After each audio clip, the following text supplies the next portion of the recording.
Hello, everyone, and welcome to the 411 Ground and Pound Radio Show, your weekly look into the wide, wacky, wonderful, I still need a better W word for just the massive, massive amount of crap this sport puts you through.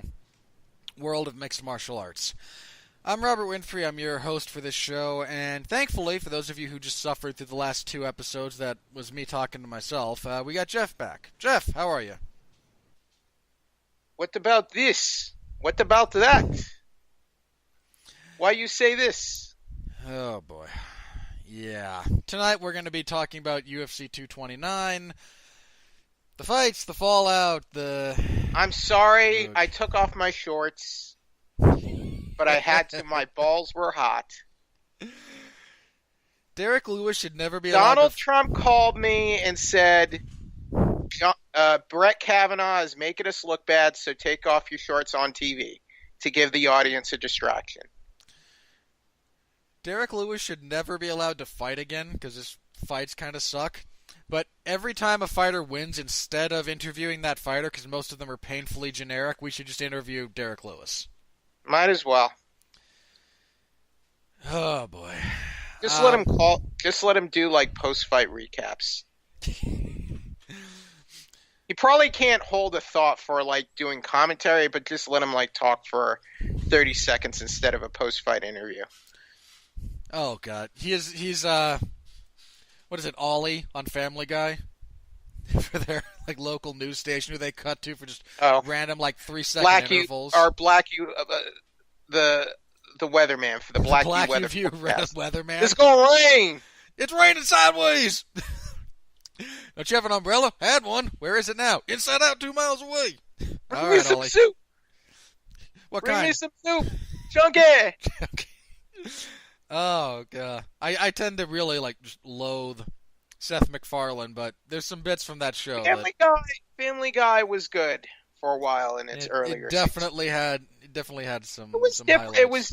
It was different. And then it got. Then they brought it back, and it got old after a while. Look, I can't even watch The Simpsons anymore. Okay, I mean, talk about a show that's been on too long. Yeah. And then the show that was genuinely good and funny, Futurama, they kept. I mean, was the one they kind of threw in the trash. Even though that show did kind of come back and have its, but whatever. Yeah, so there was some MMA last night, Robert. There was. Was arguably one of the biggest cards of all time. Absolutely. And also arguably one of the biggest cluster blanks in the history of history. Oh, no, it wasn't. Not in the history of history. In the history of the UFC, absolutely. Now, does this set the sport back? I don't know, maybe a little bit. But, I mean, like, other sports have had incidents.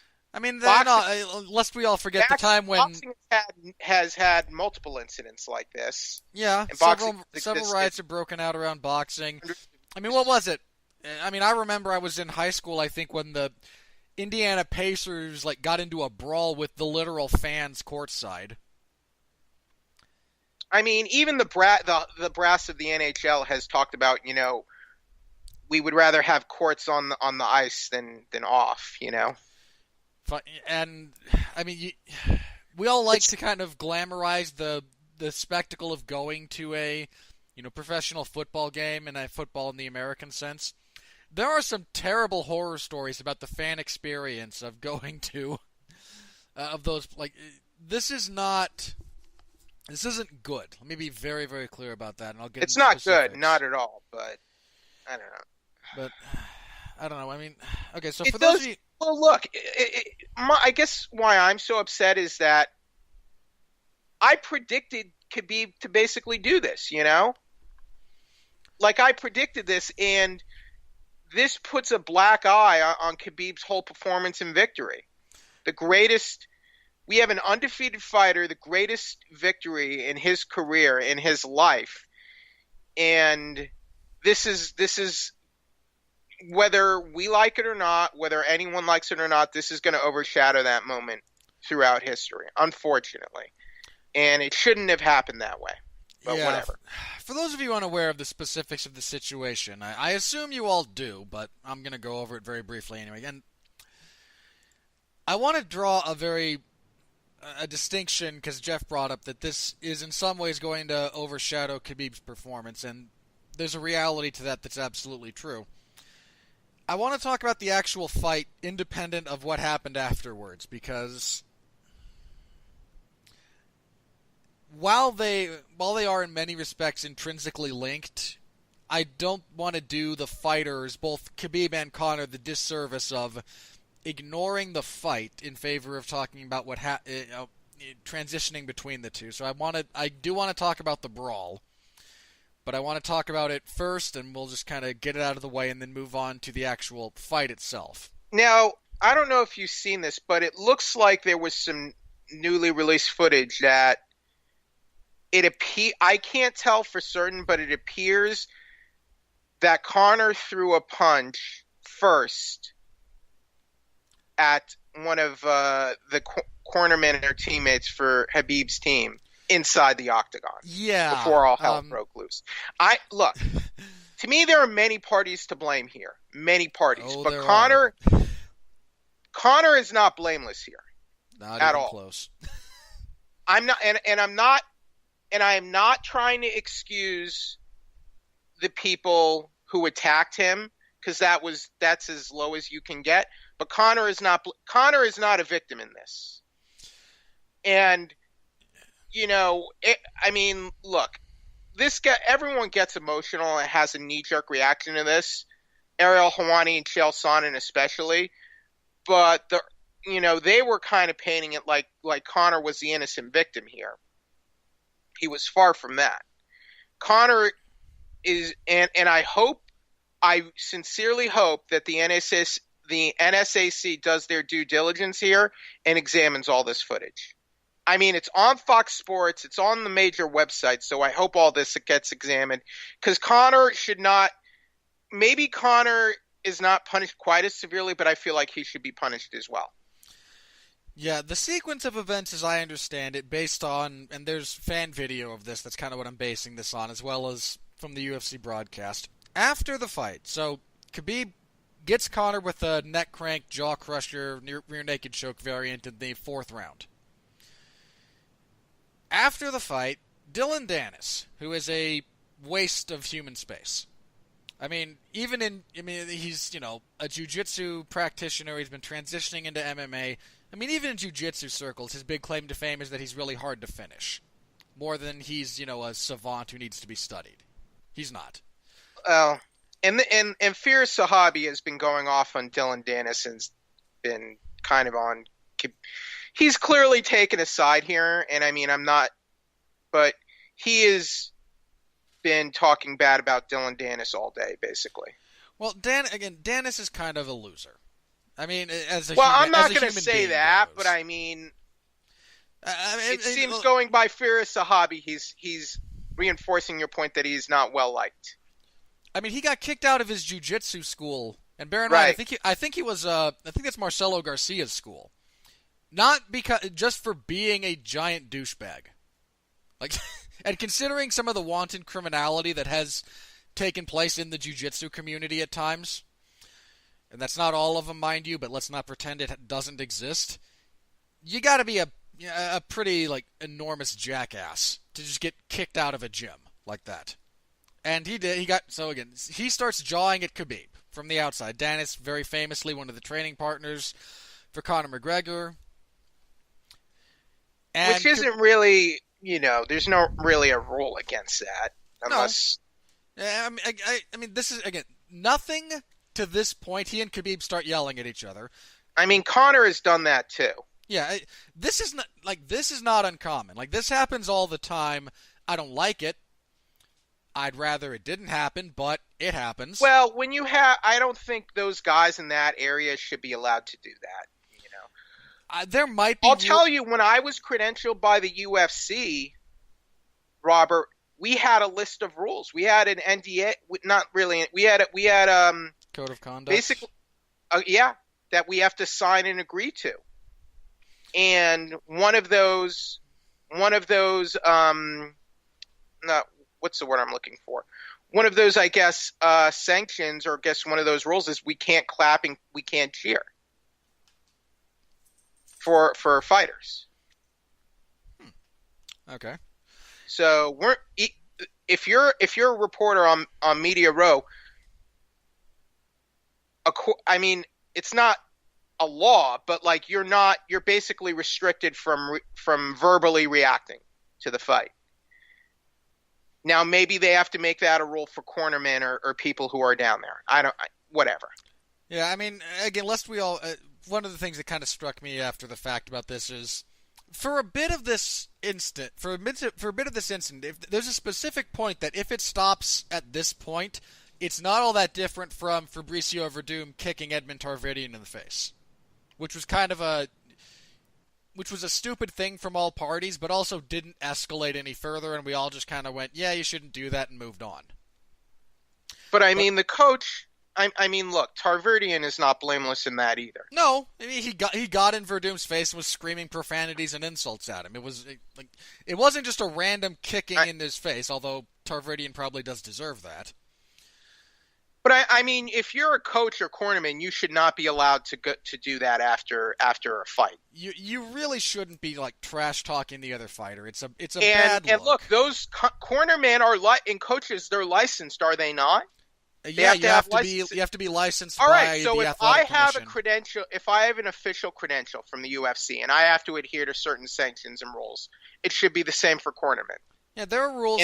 There are rules for the conduct of a corner, and Dylan Dennis should not be sanctioned to corner fighters after this. My opinion. Right, definitely. And well, what about Tarverdyan after that whole? I mean, Tarverdyan shouldn't be coaching just because he sucks at it. I mean, but yeah, there should have been. All right. Some Well, kind I'm of sorry. I'm sorry. We keep getting sidetracked. It's okay. But the point being, like, so there's insults flying back and forth. Khabib then jumps over the cage, and then jumps from it because the octagon level is raised. It's not on floor level. He then jumps off the side of that onto Dylan Dennis because Khabib's a maniac, and in fairness, the man fights professionally for money. There's a degree of psychosis that goes into that. He and Dennis kind of get into it on the outside. As this is happening, Conor, who is mostly recovered now at this point, tries to scale the cage to go out, and I'm not going to speak to his intentions. He might have been trying to calm things down, make it worse, I don't know. He just tries to get involved. As he's trying to climb the cage, I believe it's one of Khabib's cousins, who was in his corner, is kind of in that same vicinity, and he and commission officials kind of pull Conor off of the cage. Conor takes a swing at Khabib's cousin. Khabib's cousin swings back. Two of Khabib's other cornermen, I think Islam Makhachev. But as Conor was doing that, like right before he took a swing, it looked like one of Khabib's cornermen was already jumping into the cage. Yeah, one of them was, and then the other two jump in after Khabib takes a swing at this guy, and they take swings at him, and the whole thing just degenerates. So I don't know if that would have prevented that guy from jumping Conor from behind, but Conor was just as much of it, maybe not quite as much, but he was an instigator in this as well. Yeah, there's a lot that as well. There's a lot of blame here, and it's on everyone.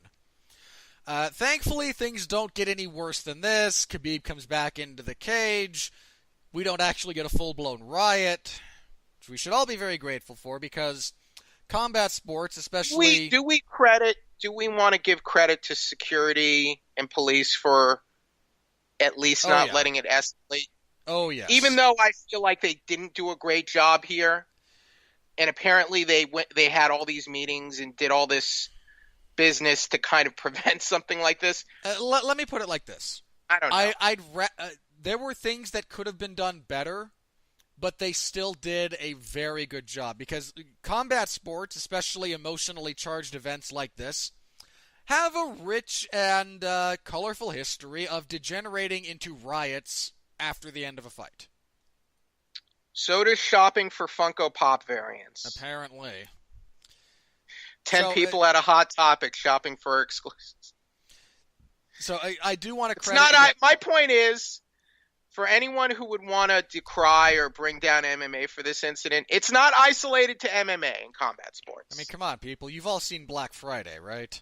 Yeah. I mean, look, again, I am not trying to make light of this in the sense that I think this is a good thing. This is a bad thing. It is a bad, yes. But this has happened in boxing before. It's happened in professional wrestling before. It's happened in kickboxing a time or two, depending on where you want to go in the world. Like, stuff like this is not unheard of. It sucks. We'd all rather it didn't happen.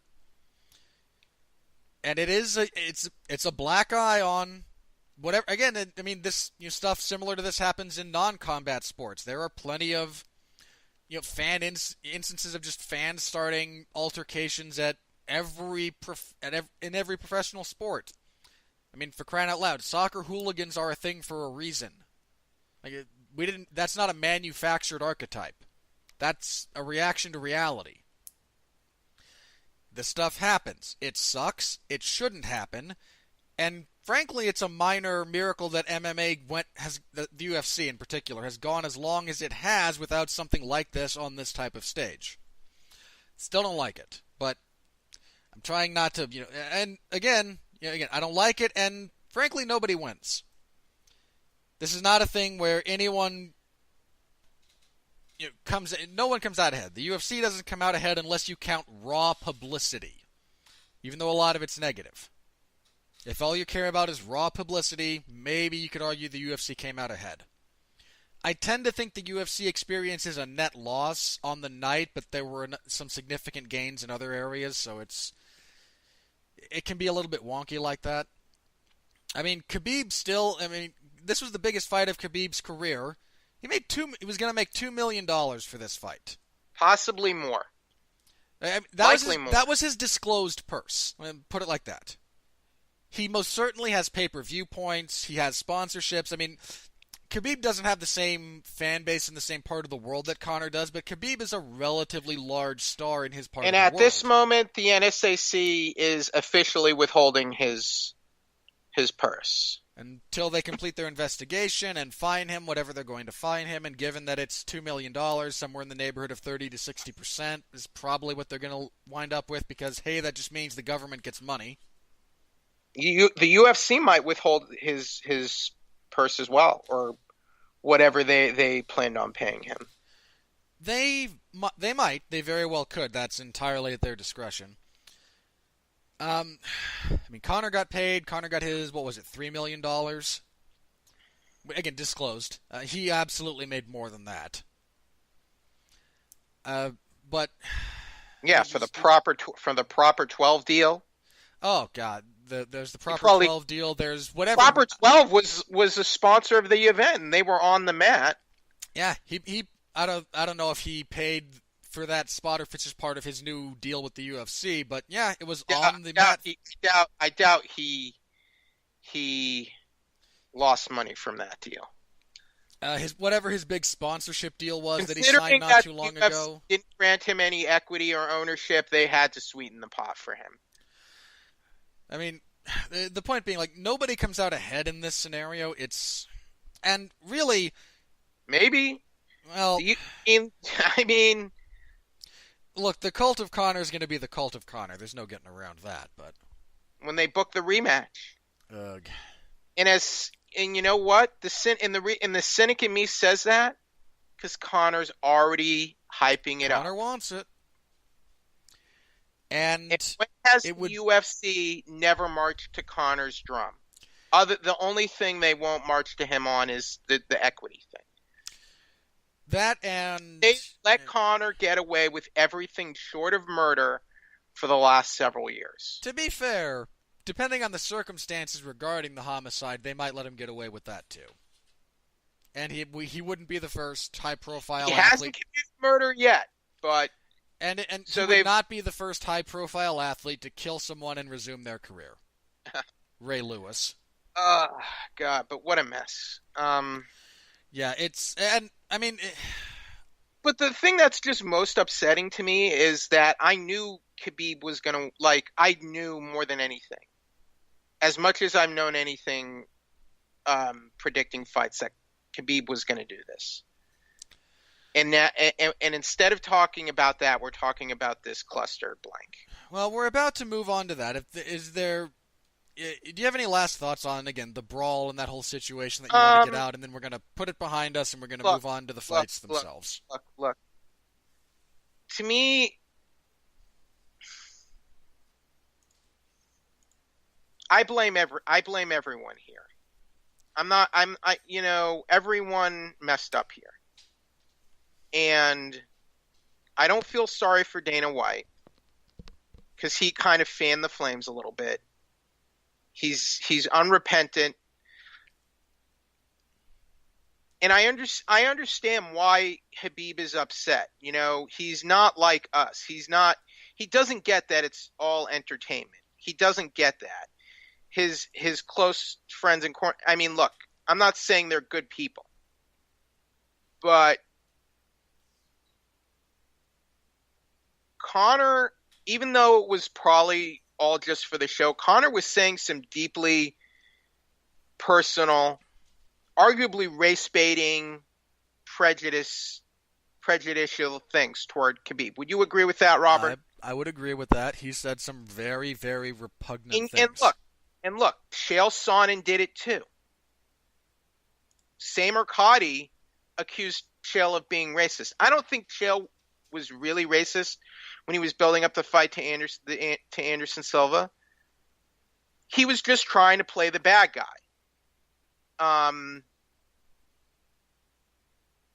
And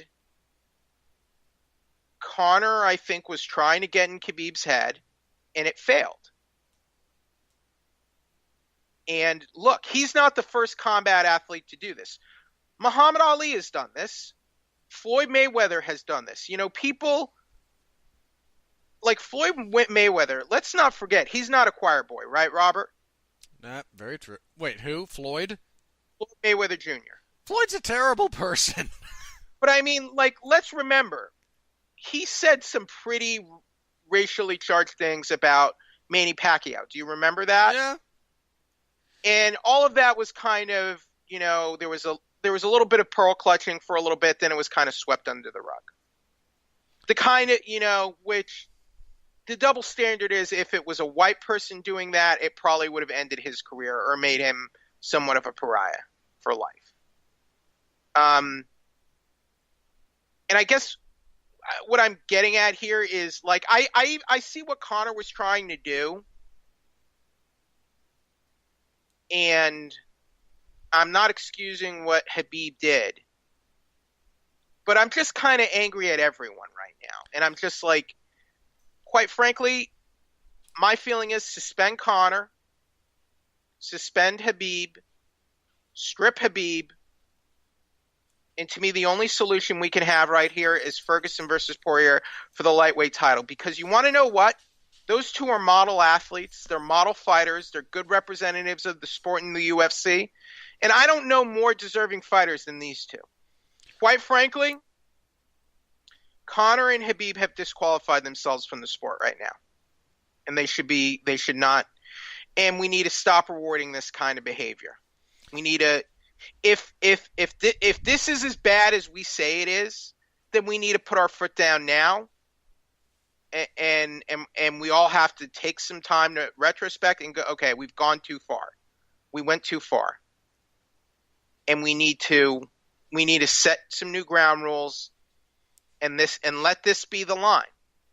But that means disqualifying both Conor and Khabib and doing what's right for Ferguson and Poirier. And I think if you have any integrity, Robert, you would agree right now. I don't know. I'm torn because I'm not sure what the precedent is for circumstances like this. I know they've happened before, but I'd have to go back and look up. UFC has fired fighters for less, and there wasn't really much, and there wasn't really much outcry. Sure, and they've also Jason done High, nothing for. And they've also done nothing for more. The referee. Paul Daly punched Koscheck in the face after the fight was already over. Yeah, and they never fought in the UFC ever again. And if you believe Dana White, then neither Islam Makhachev nor Zubaira Tukhugov will fight in the UFC ever again. Well, didn't they say Artem Lobov never won? Isn't he still fighting? He is. In fact, he and Tukhugov were supposed to fight at an upcoming event. Yeah, he's supposed to be fighting this month. Yeah. How is that even happening? Was Lobov was involved in the buses incident, is my recollection. Correct? That's my recollection. No? I'm trying to remember.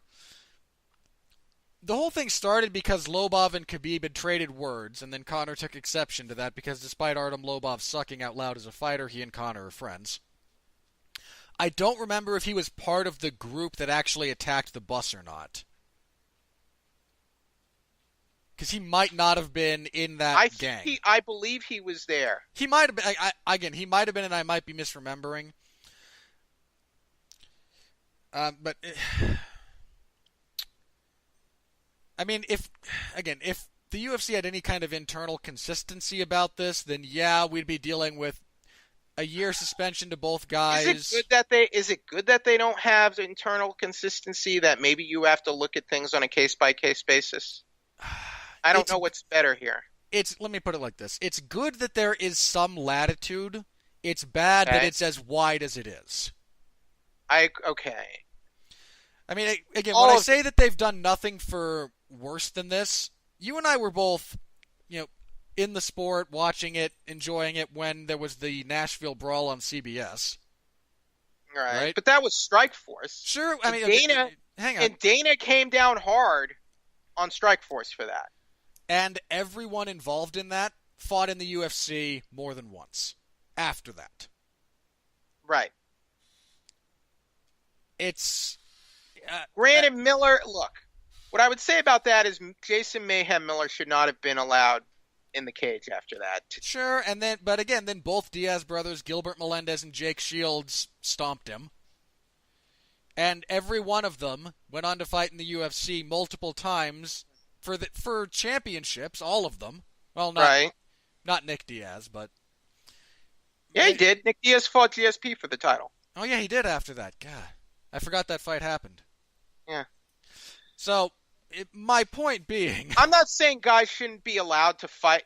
Look, I'm saying there should be punishments. Yeah, I agree that there should. And Dana saying that Conor... Do you know how much money... Like, it seems like the extent of... That was the most disingenuous thing ever. Well, I mean, somebody asked him... Money, I mean, maybe he should lose more money, You know how much money Conor lost for that? No, tell me. I mean, like, seriously, Conor lost money. Prove it. Well, I mean, yeah, he lost, but he's going to make a lot more. Conor lost money over the bus incident, immediately followed by him signing a bigger deal with the UFC, signing a bigger sponsorship deal with Reebok, and... my point there is Conor can stand to lose a little money. You know what I mean? It's not... That's hardly like a major... That's hardly like a major loss for him. I mean, the dude made $100 million to get beat up by Floyd Mayweather. Like, and then, again, he's rewarded by being in the headlining event of the biggest UFC event ever, according to them, and I tend to agree with that assessment, quite frankly. And his wanton acts of criminality plastered across all the promotional material. I mean, what do you part of the story, Robert? It's part of the story. It's part of the story, Robert. Sure, and that's the same thing he's going to say when they use the footage of this to promote the rematch. If you continue... the idea of the rematch disgusts me. The fight that should happen is Ferguson versus Poirier. Regardless of what happens. If they do... Regardless of what happens in Poirier versus Diaz. Because quite frankly... Diaz is just as likely to do something like this. Diaz has multiple times. Yeah, you and I remember when he and Nick jumped KJ Noons, right? Not only that, he got into a fight. at another event, he got into a fight with Khabib, did he not? Yeah, he and Khabib had an altercation at one point. Which, I mean, look, the point being, if they strip Khabib, they're just going to throw the lightweight title in up for grabs in the Poirier-Diaz fight. all I will say in defense of Dana White is this. Dana White no longer has any ownership power of the UFC, and not all of this is his decision. There are new owners of the UFC now, and some of these decisions are likely out of his hands. Yeah, there's a few things. That's all I would. But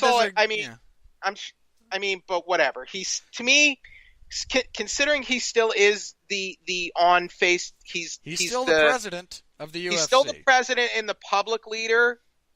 His lack of leadership since the WME sale to me has been somewhat lacking. Yeah, I just want to say a few things about this, and then we're going to move on. I don't like that. Again, Khabib made a massive mistake here. He and his team. This was the height of stupidity, and it is again overshadowing what was a brilliant performance on his part. Well, brilliant might be overselling it, but it's certainly a great performance and the biggest win of his career. It's being overshadowed by this. Stupid. If you want to understand some of how we got here, you do have to take into account that Conor McGregor said a bunch of terrible, inflammatory things about Khabib and his family and his country and his religion. And you might be able to get away with that when talking about, say, Jose Aldo and Brazilians, who Conor also thoroughly insulted.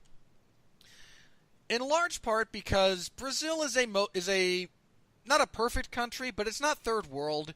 It's a relatively stable country, all things considered. When Conor says something like Khabib's father, Abdulmanap, has weak moral character because he won't stand up to Ramzan Kadyrov, the Chechen dictator, that's because in the part of the world they live in, Ramzan Kadyrov probably has the influence to have you killed if he doesn't like you. I mean, he's a murderous dictator. He perpetrated a purge of homosexuals from Chechnya. Meanwhile, Conor McGregor is on camera shaking hands with Vladimir Putin. Yes, who's also, up there on the murderous dictator scale. Like, there's You said it, not me. I want that on the record. Look, I'm not calling Vlad. Vladimir Putin a murderous dictator necessarily, but if there's a scale, he's controversial. Let's just say he's controversial. Okay, he's up there on the scale. There are again physical and legitimate realities to someone who lives in Chechnya, Dagestan, that part of the world, to people like Ramzan Kadyrov who might legitimately have the authority or the influence to get you killed. Now, you don't talk badly about someone like that if he can kill you with a phone call.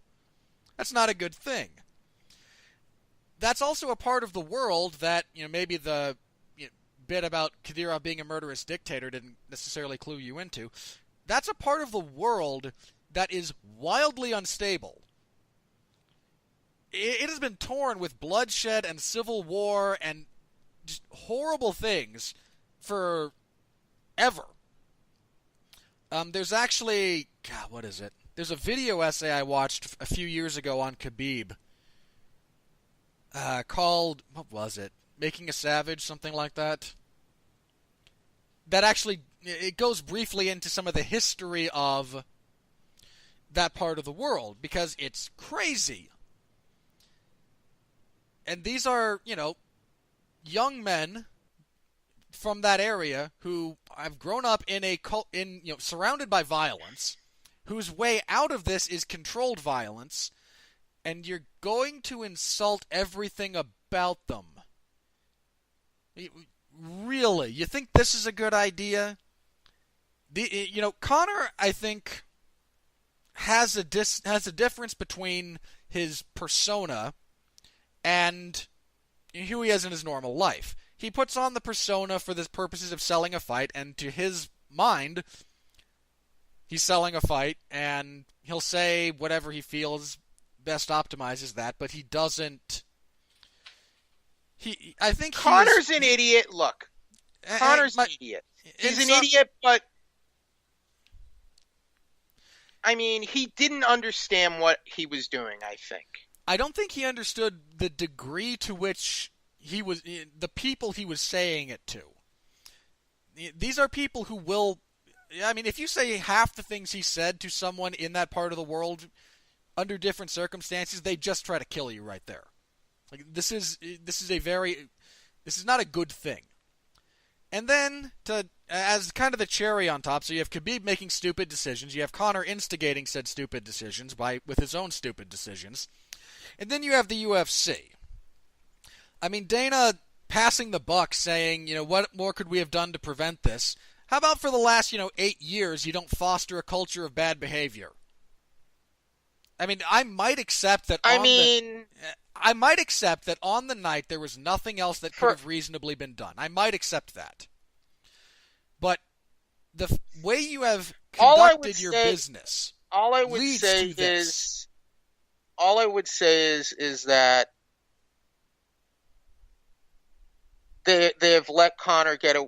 Well, I mean, honestly, they were pretty lax about Jon Jones when he first started getting into trouble.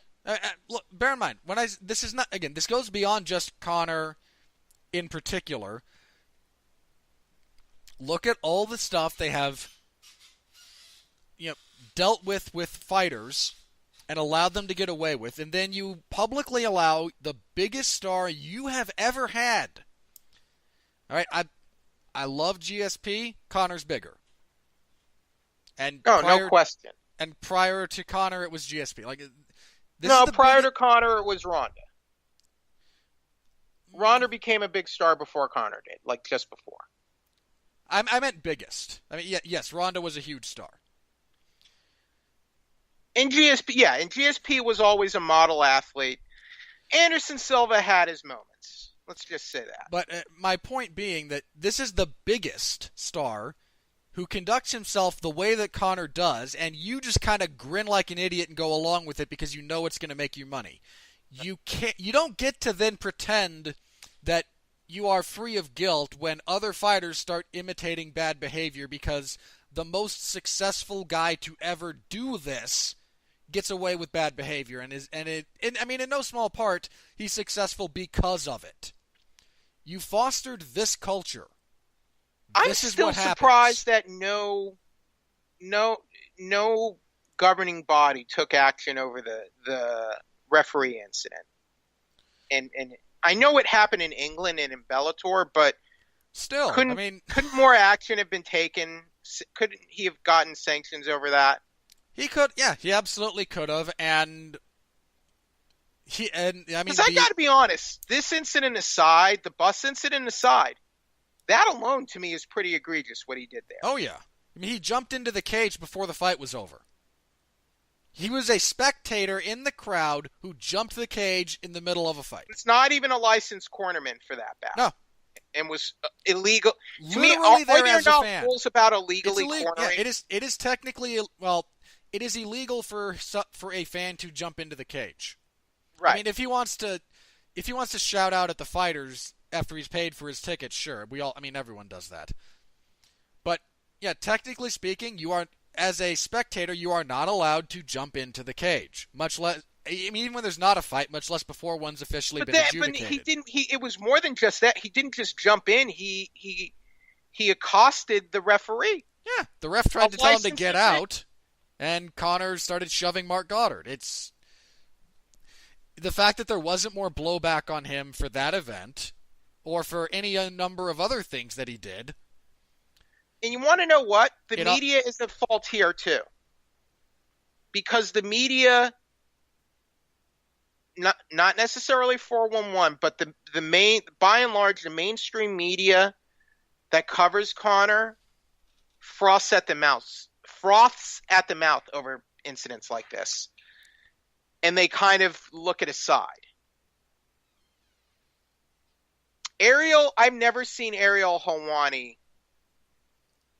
get steamed over Jon Jones or Conor McGregor as angry as he was last night over what at Khabib. He's I don't know. I kind of want to. I could throw spurious ethnic I kind of want to move on from this topic. I blame everyone. Yeah. Suspend everyone. book Ferguson versus Poirier. What are your thoughts on that fight, Robert? What, Ferguson versus Poirier? Yeah, for the Sure. title, for the actual title. I don't know. I mean, I'm not necessarily in favor of stripping Khabib at this point Why? over this. Why? I mean, look, much as I hate the UFC passing the buck, I think there's a degree of let's see what the athletic commission does that is called for under this circumstance. Okay. I mean, if they only all right. Hypothetical. Okay, hypothetically. Hypothetical. The NSAC asked for him to be stripped. Would you accept that ruling? If the NSAC asks for him, I mean, the NSAC could just invalidate the outcome of the fight over. I mean, God, that would be such a legal mess, though. I don't think they have the authority to do that. I mean, they can overturn the results, but given that everything that transpired after the actual finish of the fight, they'd be in unbelievably murky legal waters and open themselves up to numerous lawsuits. I mean, the UFC stripped Nico Montano for missing weight and not fighting. Sure. Well, that's because it's not the Nevada State Athletic Commission's title. It's the UFC's title. Okay. I mean, the UFC could strip Khabib tomorrow because he looked at them funny. But the NSAC regulates the UFC, and they were regulating this fight card. Sure, but who the UFC chooses to recognize as their champion, they do so essentially regardless of what the NSAC does. If the NSAC, I mean, like, look, if the NSAC decides to suspend Khabib for 4 years, which is stupid, but let's say they did. Okay. The UFC could just say, no, Khabib is still our champion. He won't fight for 4 years, but he's still the lightweight. That's entirely up to the UFC. I want Khabib stripped, and I want Ferguson versus Poirier booked for the actual title. That's what I want. That's fair.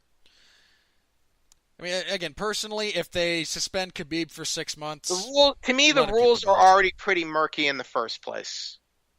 Well, I mean, of course they are, because the UFC gets to do essentially whatever it wants. But it seems like the commissions are the same way. Of course they are. Because they have no oversight. Except for, like, literally the governor of the state. Okay. Depending on which state you're in. Because different states have slightly different setups. In Nevada, commission is literally answerable to only the governor. There is no other recourse. Well, let's talk about the actual fight itself. Were there any surprises for you? A few, actually, when we get into it. Conor's takedown defense was better than I expected it to be, especially in open space. He had some really... better than I expected it to be for the first minute.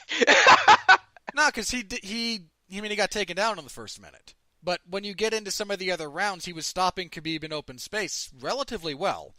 He also did some really nice... in the third round. Who did you give the third round to? Conor. Okay, that's fair. That was his best round. Yeah. And I mean, it's the first round I've ever not given Khabib, I think. There are plenty of rounds I've not given to Khabib.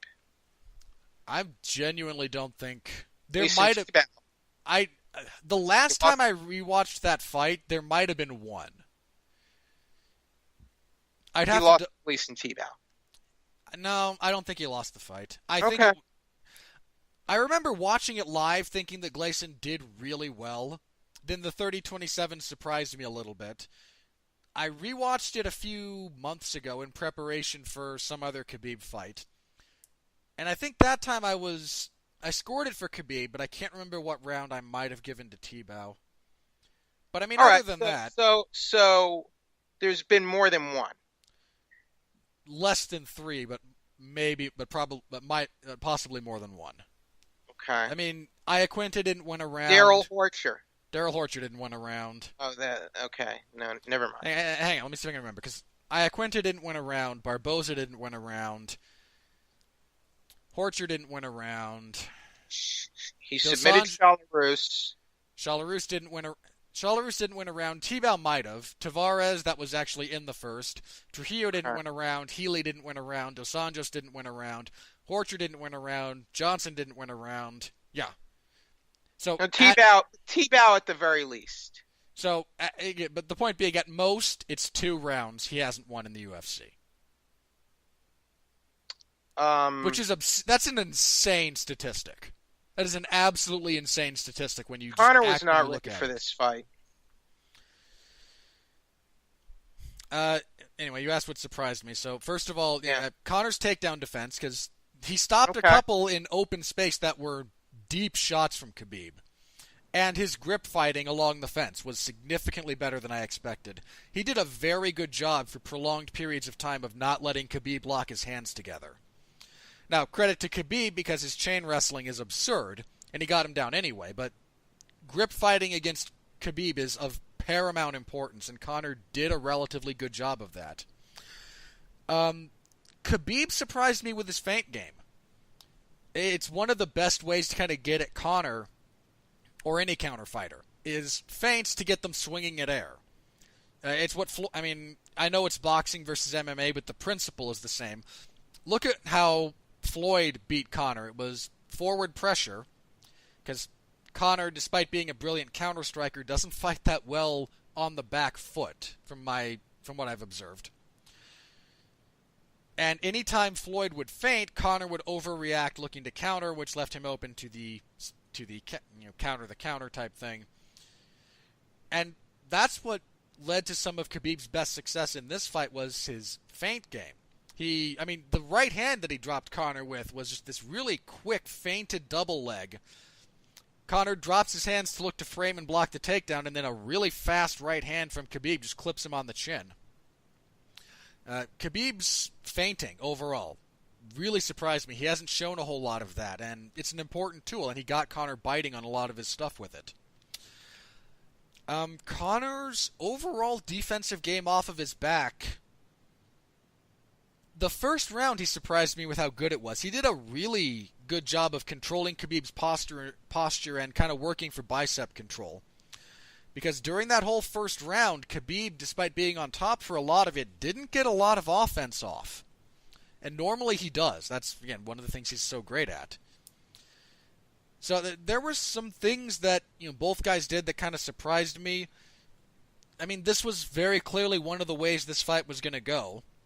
And after that first round of just wrestling, it was pretty clearly going to go Khabib's way as long as he didn't completely gas out. He, won the first from my estimation, dominant second. He took the third off so he could really go for broke in the fourth. This is kind of why paid out for him. This is kind of why the rematch idea upsets me, because the fight was not. It was other than the third round, which wasn't even a supremely dominant round for Conor. He was beat up. Okay, he almost got Did he not almost get finished in the second? It was pretty close. You could have stopped that fight in the second round. I've seen some people make that argument. Let me put it like this. Watching that sequence live, I thought if this gets any worse, they should stop it. Every time I thought that, Conor did enough to make it clear that he's still there, he's still in the fight. Okay. I'm fine that it was. I almost thought it should have been, but I'm fine with the idea that it wasn't. Yeah, he kept covering up. He didn't, as vicious as Khabib striking, especially his ground and pound is, Conor blocked a lot of those. And every time the referee said you gotta move, he would readjust his position, he'd get his legs back in play. Okay. He was still there mentally and doing the right things. Was that not it? But that was pretty much a 10-8 round. You got it. I absolutely gave that to Khabib 10-8. That was a blowout. Because one, Conor almost got finished. Two, which one was the one he got knocked down? Was that round two? Yeah. He almost got knocked down. Yeah, he got knocked down. And he almost got submitted with maybe he didn't almost get submitted, but there was a Kimura attempt. That was a solid Kimura attempt. And bear in mind that he cheated to get out. I got to say this about this fight. No referee is perfect. Herb Dean has had some really great performances. He's had some really bad performances. Last night was off his game. He was off. He was shockingly impotent. And it wasn't. And you know what? Just to say, it wasn't like he was in Conor's pocket or whatever. He was off multiple times that night. He was off in the Volkov Lewis fight too. that could Very have off. been that could have been that A should have been stopped earlier after Lewis landed that right, and B could have been stopped earlier against the fence a couple of times. He had a weird night. But there were even more things than that. But yeah, like by way of Connor was example, pulling fouls. Connor was God, he spent the entire second round basically grabbing the inside of Khabib's gloves, which you're not allowed to do, grabbing the fence, and then he landed an illegal knee. When we say you can't knee the head of a downed opponent, that's most relevant to the guy on top, sure. It applies to the guy on bottom. And to I kind of missed the knee thing, but I'd have to see that again. Oh, it was clear. Okay. It's when Khabib's going for that Kimura. To me, the only thing he actively did was at one point I recall, I think in the third, it might have been the third or fourth, that Connor had his toes in the fence and he pulled them off. That's the only thing I remember him actively that's the only time. Other than that, I didn't feel like Dean really gave a crud about the rules at all. No, there should have been. I mean, the way Connor conducted himself, like Herb Dean thought this was like Ultimate Fighting 1 or something, or this was like 1993 or something like that. Let me say it like this: relative to the second round, because that's what stands out most clearly in my memory. Yeah, they could have taken a point just for the repeated fouls McGregor threw. Again, you had an illegal knee to the head of Khabib. You had multiple instances of grabbing inside the glove, and you had multiple fence grabs. You could have taken a point after that round was over for the number of infractions that McGregor had.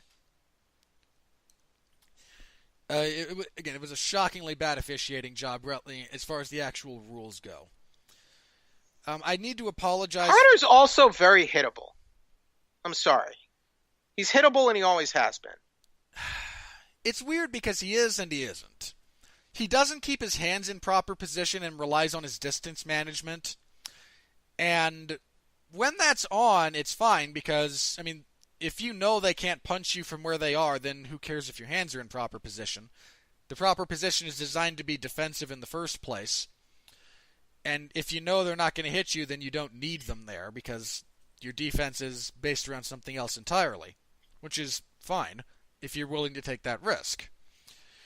Connor, again, Connor also spent that whole first round grappling, and it visibly slowed down both his feet and his arms. He didn't move as well after that, and his punches were much more labored.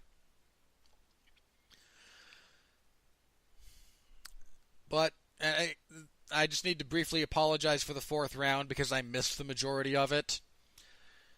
I'm not even going to blame Comcast in this instance. I give them a lot of crap. That said, they are the best option I have where I live. We've had some pretty serious rainstorms here the last all week, basically, which is fine because it helped put out the wildfires that had been raging. But my internet has been a little bit hit and miss all week. Not bad, but a little hit and miss. And then for some reason, just because of my luck, I guess, last night it kind of reared its ugly head. Again, my apologies. Hopefully the next time it's not that big of an issue. I don't think you missed a whole lot, though. When I say I missed a bit. I missed the takedown. Yeah. I missed Khabib moving to mount. I missed the finish initially. I mean, I know what happened. At least Khabib knows what he's doing. He's doing down there, unlike freaking Volkov. Oh God, we'll get to Volkov was embarrassing, but man, Volkov hit this glory. I don't know how Volkov did it. Though, he managed to be the. Go ahead. All the nonsense aside from last night, watching Khabib work on the ground is a thing of beauty. Oh yeah, he's a brilliant grappler, and the way he weaves together ground and pound with passing, with submission attempts, it's great. It's truly great. It's almost like he's Gunnar. Like Gunnar Nelson has had shades of this sometimes, but Gunnar Nelson has his issues or whatever. But man, it's amazing to watch him work. So, and that's another reason just kind of why what happened after was upsetting. But I loved what he did, and it's another reason why if you book a rematch, I don't really feel like anything different is going to happen. Outside of Conor measuring a better left in the first round, this is basically what's going to happen. Stylistically, this is one of the worst possible matchups for Conor. there's no one who matches up well with Khabib, but there are people who can beat him. But again, just like if you say style, if you again like stylistically, I think Tony can win. Tony can absolutely win that fight. He's probably the best bet to do it. But I think Tony would probably be a better style matchup for Conor than Khabib, because I think Conor's more likely. I think Tony's more likely to go ahead and brawl with Conor.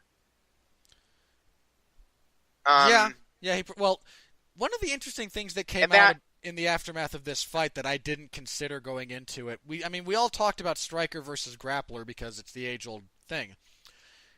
What really struck me as this fight went on, and I forget who said it, it might have been commentary, but I don't know. Mm-hmm. This was more about a high-output fighter versus a low-output fighter. Mm.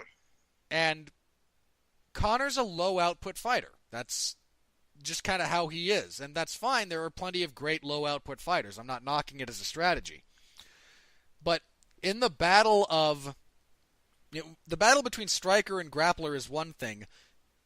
The battle between low-output and high-output is another, and is actually significantly less well decided than striker and grappler under traditional circumstances. And in this instance, the guy who was just always doing something, in this case Khabib, won the fight. I mean, the same principle reared its head in the co-main event. Tony Ferguson is a high-output fighter in every sense of the word. Pettis is more of a low-output fighter in the sense that he tends to do one or two at a time. He likes sniping. He likes finding the perfect And he's very passive. Yeah, he's been very passive in the latter half of his career. He's just not... Again, he's not all action all the time. And again, I'm not knocking people who take a slower approach. If that's what your skill set works with, do it. Godspeed and party on. Plenty of guys have been very successful. If you're going to do that, you have to be able to do it effectively. Yeah, and in fairness to both Pettis and Conor, again, in Pettis' case, they're both former champions. They both had wild success. I mean, in Conor's case, against some high-output guys. Jose Aldo's a relatively high-output fighter. Eddie Alvarez is a high-output fighter. And Conor made them both look stupid. In this instance, that was one of the things that really kind of surprised me. Mendez too. Yeah, Mendez is a high-output fighter. But in this instance, Conor was sucked into the higher pace of Khabib and couldn't adjust. And good on Khabib. Massive win, still undefeated. I mean, again, kind of lost in the shenanigans. Dude's 27-0. He's 10-0 in the UFC? Yep. Beat the guy he beat the champion who technically never lost it in the first place. And he's given up a grand total of, at best, 2 rounds in the UFC over 10 fights. Possibly 3. I mean, officially, if we go by actual scorecards, it's 1. Okay. Because again, I think or 2. 1. I think all three judges gave him 30-27 over Tebow. Really? I seem to recall. Well, that's egregious. I mean, I'm not agreeing with I'm not agreeing with it necessarily, but not that I'm like I mean, look. I mean, who knows? Who knows what Gleason was juicing his body up on at that time? Let me see here. No, yeah, all 3 judges you're scored right. at 30-27. He was given all 3. Yeah, you're correct. So at the most 1 round. So officially, he has lost at most 1 round. Again, for my money, probably 2. Okay. But even if it's 2. Okay. 2 rounds over 10 UFC fights, a bunch of which went the distance, is an absurd level of dominance. And also bear in mind, multiple of those are 10-8 rounds. It's absurd. It is an obscene level of dominance that this man has imposed. It's one of the worst possible matchups Conor ever could have accepted. One of the worst. Especially after 2 years away from the cage. Yeah. I mean, I know we don't do tune-up fights in the UFC, really, which is kind of a shame in some respects. I agree, but even tune-up fights are riskier than they are in boxing. They That's the are, problem. because I mean, in boxing, it's really not unheard of for someone of, say, Connor's stature to fight a total scrub when they're coming off of a big loss like that or a big layoff. Like, you come off of a big layoff and you're, a champion, and you fighting a club fighter is not unheard of at all. And for whatever reason, we don't really have that practice in MMA, which there are positives and negatives to it. Connor picked, again, one of the worst matchups. I think if you were, plotting out Connor's career trajectory, him and Nate is probably a better get your feet I agree. back I into would go MMA ahead. fight. If Connor is still up for fighting, I would go ahead and book the Nate Diaz fight. Because, I don't know. I just don't like the idea of a rematch with Khabib. And quite frankly, I'm still angry with Khabib. And I think Tony Ferguson and Poirier are much more deserving. Until one of them re-injures something. No, stop. Just saying, man. Poirier doesn't really have that, hasn't really had that issue very much. No, Poirier hasn't had it yet. But And Max Holloway didn't until he just recently did. Hey, again, like, you can have these great track records until you don't. I mean, and I love Tony, and we're going to move on to that fight. He's also 34, and that catches up to you. Now, he still looked good in this fight, all things considered, but it happens. It happens to everybody. I mean, and we also need to consider that, Khabib's not going to be at lightweight forever. Man, I forget how big Khabib is. I mean, because we think of Conor as this really big guy, because he was a massive featherweight, and is a big lightweight, and Khabib's bigger. I mean, if you just look at a picture of Khabib, you may not get that impression, but that is a big man. Especially for the division. He's a big guy. So, anyway, if there's no other thoughts about the actual fight here, we're going to move on to the co-main event, which was amazing. I think you made one mistake here. I don't think Tony was bleeding in this fight. I think all the blood was from Anthony. It might have been. I thought for sure when it was happening. I thought live so. I think the announcers thought that's what it was. Oh, they did. The announcers said it. And now maybe he did bite his tongue or had it cut inside of his mouth, but his upper lip had something gnarly at the post-fight press conference. I'd have to look again. I mean, honestly, after the first time they kind of separated and cleaned him up, I thought, oh, it's one of his ears. I thought one of his cauliflowers had popped a little bit. Let me see. Which also might have been wrong, but yeah, Tony Ferguson, man, defeats Anthony Pettis via TKO at the end of the second round. Okay, you're right. I think there might have been a cut on his lip or something, but Pettis in that melee was cut as well. Yeah, Ferguson defeats Pettis via TKO. His corner stopped it between rounds 2 and 3. But I think it seemed to be like you thought it was stopped to look at Tony's cut or something. I thought it was when the first time he broke them, because there was more blood on Tony, and then Right. and credit to the ref because he knew it was on Pettis. Because they checked the cut on Pettis was way up in his hairline. Man, Tony Ferguson will take years off of your life. That man is a butcher. Somebody posted a montage. But you know what? This isn't news. He's been doing this for years. No, somebody. The funniest thing to me. The was man, somebody, he is the boogeyman of the lightweight division. There was something on Twitter. I think I retweeted it. It's just a montage of the faces of everyone in his last 6 fights, and they're all distorted and swollen and bloody. Tony Ferguson is a absolute That's maniac 11 in the wins cage. in a row. 11 wins.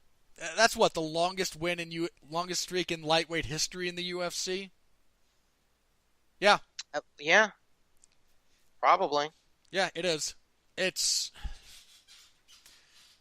I mean, the fight itself was nuts. It played out a lot how I expected it to, with a minor exception that I thought Pettis did better than I expected. Um, His leg he kicks did early. he did get a solid knockdown in the second round. He rattled Tony's bell. Tony was doing Granby rolls apropos of nothing to try and get distance and buy himself time to recover. And then Pettis obliged him by following him down to the ground and letting him kind of tie him up. But, I mean, he broke Pettis mentally. I mean, you think about that second round. Tony Ferguson gets knocked down early in that round and stages such a violent comeback. He still won the round. That he wins the round. I mean, that's nuts. He carved up Anthony Pettis like a turkey. I mean, Pettis at the end of that round is bloody mess. Him. Pettis wanted out of there. You could tell. Yeah, on the stool between rounds, and I want to give credit to Duke Roufus for this. Pettis I only give him partial credit because I feel like there have been other instances where he could have done more to stop it, but he didn't. I'll give him credit this time. I feel like we had this conversation before about corners not stopping a fight when they probably should. Well, sure, corners. I mean Roufus specifically because I don't think this has come up. I feel like this has come up with Roufus before. I don't remember the exact instance, but I give him credit for this. I give him credit for this instance. Yeah. Between rounds, Pettis says, "My right hand's broken," and Duke Roufus looks at him and goes, "Okay, do you still want to fight? Because I can't have you out there if you're not here and you have no chance of winning. I can't do it." Which is what a cornerman is there for, to begin with. And, I mean, a lot of Pettis' offense in this fight was either his leg kicks, which were really good, or his counter right. You take that away from him, and he's significantly hobbled. The reason I liked Ferguson in this fight to win, I find Pettis is just too passive to me. He's way too patient, and it feels like he's always just waiting for an opening. Like, do you remember the Barboza fight with Pettis? Yeah. That whole fight, it felt like he was waiting for an opening that never came. That's true. That's fair. I think getting timing down and patience is important, but Pettis is a dangerous striker. He's a very dangerous striker when he wants to be, and I think he has to figure out how to pull the trigger some more. But yeah, I mean, in fairness to him, in this fight, he pulled the trigger a lot. And then Ferguson fights like a Tasmanian devil that knows how to fight.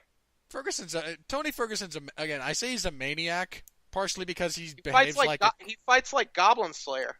A horde of goblins. He is an absolute madman in the cage. # Goblin Slayer. # watching on Crunchyroll right now. I mean, the way he gets hurt and bloodied and does the same to you, and then between rounds is standing staring at you with this maniacal grin on his face, like this is the essence of life. Is it crazy when he talks? I kind of understand what he's saying. No, even though what he's saying is sort of insane. No, I mean, if you spend enough time in proximity to insanity like that, you can interpret it. That's why I said he's crazy like a fox. He's crazy like a loon. Look, it works for him. If you wanted to cast, I mean this in all seriousness, if you wanted to create a violent version of Alice in Wonderland, he's the Mad Hatter.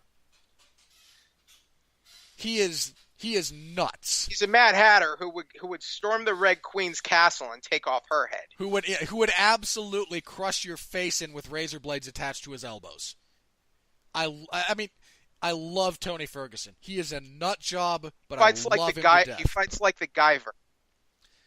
He just goes in there and he wants maximal chaos. He wants blood. He wants pain. He wants to see if you're going to be the one who can actually break him. And nobody has. I mean, if he does not get a rightful title shot before he retires, my fandom will not be complete. He should absolutely be the number one contender coming off of this fight, unequivocally. But the UFC is going to book Khabib versus Conor, so in all likelihood. Screw, Hey, screw everything. he can fight the Poirier Diaz winner for the interim belt. Again. Boo. Boo. Hiss boo.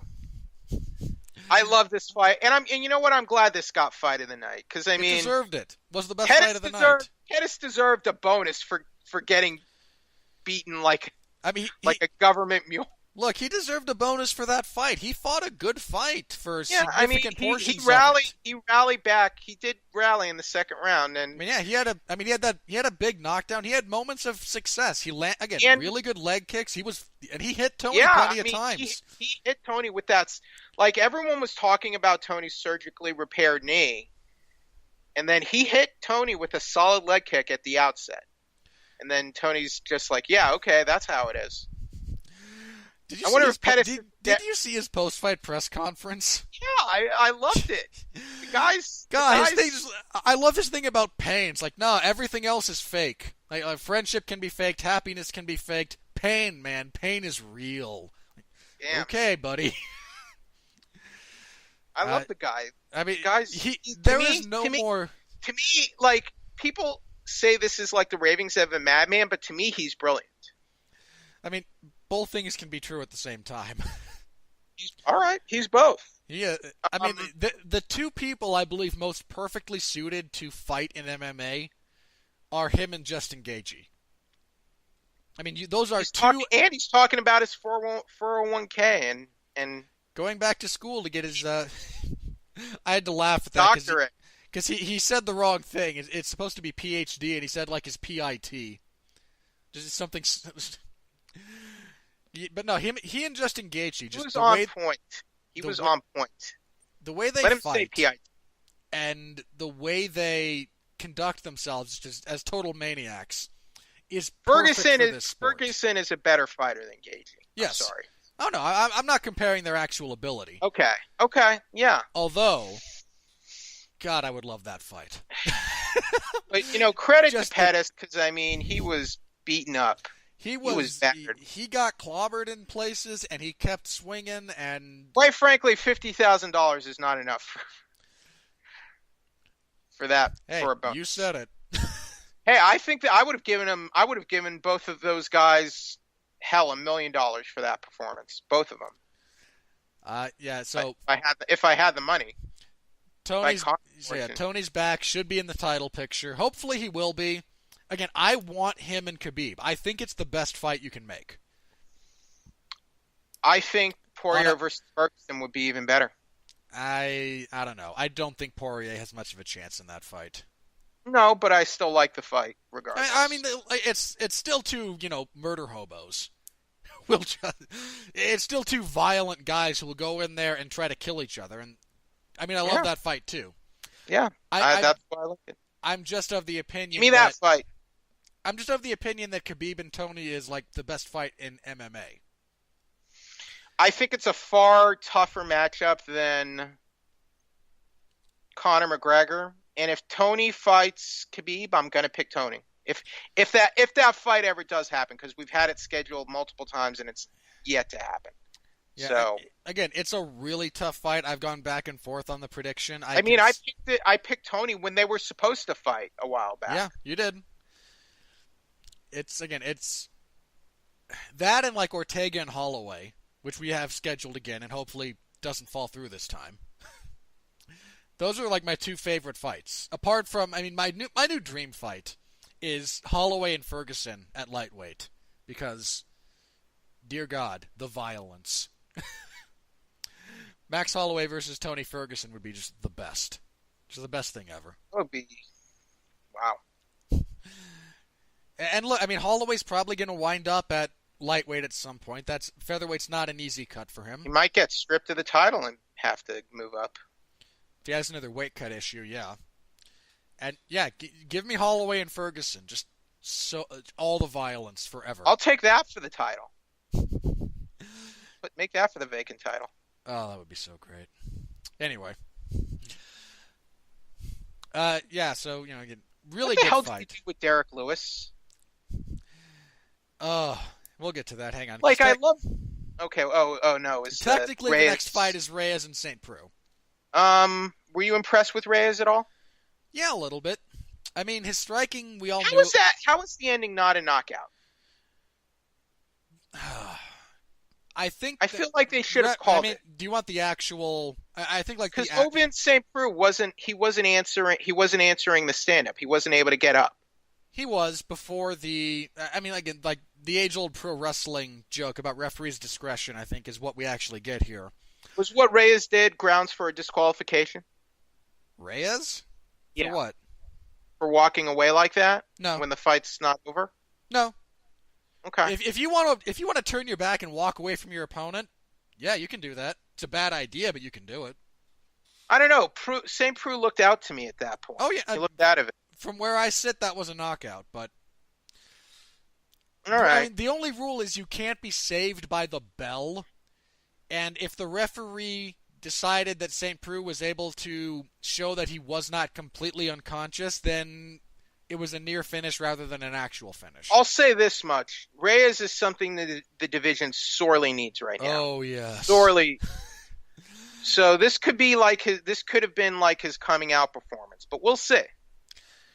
Yeah, we all knew his striking was good. He got to show off his leg kicks more this fight, which is what made him famous on the regional scene, was just stopping guys with leg kicks. He was able to, I mean, St. Preux, I wouldn't consider him an elite grappler, but he's proven to be a pretty solid grappler in terms of his MMA fights, I think. I mean, St. Preux at this point is who he is. I mean, Reyes was able to deal with those aspects. Yeah, he didn't let him get him down. Fought in the clinch very well, fought at distance very well, didn't get sloppy and stupid when he had him hurt, didn't get crazy over the last 30 seconds like, he looked very technical. He looked very technical. He didn't gas. And he's a big guy too. He's very tall for that division, yeah. So, thank heavens for Dominic Reyes. He's the last of the light heavyweight prospects. I was impressed. And, not like he's going to be the next contender, but, let's keep an eye on this guy. Yeah. For sure. So Reyes is what now? 10-0, 3 I think 0 in the UFC, 4-0 in the UFC. Yeah, not bad. No, he's had a steadily escalating level of opposition, and yeah, give him another step up next. Give him Ilir Latifi. They can be the two guys who beat OSP recently. I don't know. Ilir. I'd be fine with Latifi. I mean, you got Latifi out there. He could fight the loser. I'd say the loser of Oezdemir and Smith. I'd be fine with that. See, Blachowicz. I mean, it's light heavyweight. Blachowicz is kind of surging right now, so maybe not that fight. No, I think you have to put Blachowicz closer to the actual top of the division. Yeah, at this I point. agree. You could do surprising. Reyes. I mean, Krylov had the loss, but Reyes and Krylov would be a lot of fun. Maybe not. I probably wouldn't match him up with a Corey Anderson next. Let's see. Teixeira? Maybe not. No, I wouldn't go with Teixeira. There's. I mean, you don't want to give him you don't want to give him a softball, but you don't want to give him the type of fighter Teixeira is necessarily either. Look, as good as this division is, St. Preux was number 7. Yep. By virtue of that, Reyes has to move up into the top 10 now. Yep. So, yeah, it's kind of... Yeah, honestly, I like the Latifi idea. I mean, if nothing else, it'd be interesting to see him deal with a really short, powerful guy because he's like a foot taller than Latifi. I think it's a good matchup for both guys, really, honestly. And Latifi, yeah, but Latifi also beat St. Preux and Pedro. Yeah, Pedro, who was another exciting prospect. So there you go. I like ideas, Robert. Then we had the heavyweight fight. Oh my God. All right. Let me start off by saying this. I picked Volkov to win. I like Volkov as kind of a general rule because I don't anymore. Because he does a couple of things that more heavyweights need to do. One is he actually fights long if he's allowed to. I mean, Stefan Struve should take lessons from this guy because he actually will fight long. He also fights well in the pocket. Despite being a long, tall guy, if you get in close, he knows how to use elbows and knees and uppercuts to mitigate the fact that his long arms are now kind of useless. He's a legitimate world-class heavyweight who's was coming off of a big win. And for about 12 minutes, he performed like that. He hurt Derek Lewis badly to the body multiple times. But he got away from it, and it was so frustrating because in the first round, he hurts Lewis with a couple of body kicks. And then for the rest of the round, doesn't really attack the body. In the second round, he hurts him again with body kicks, lands an uppercut as he bends over, pushes him back against the fence.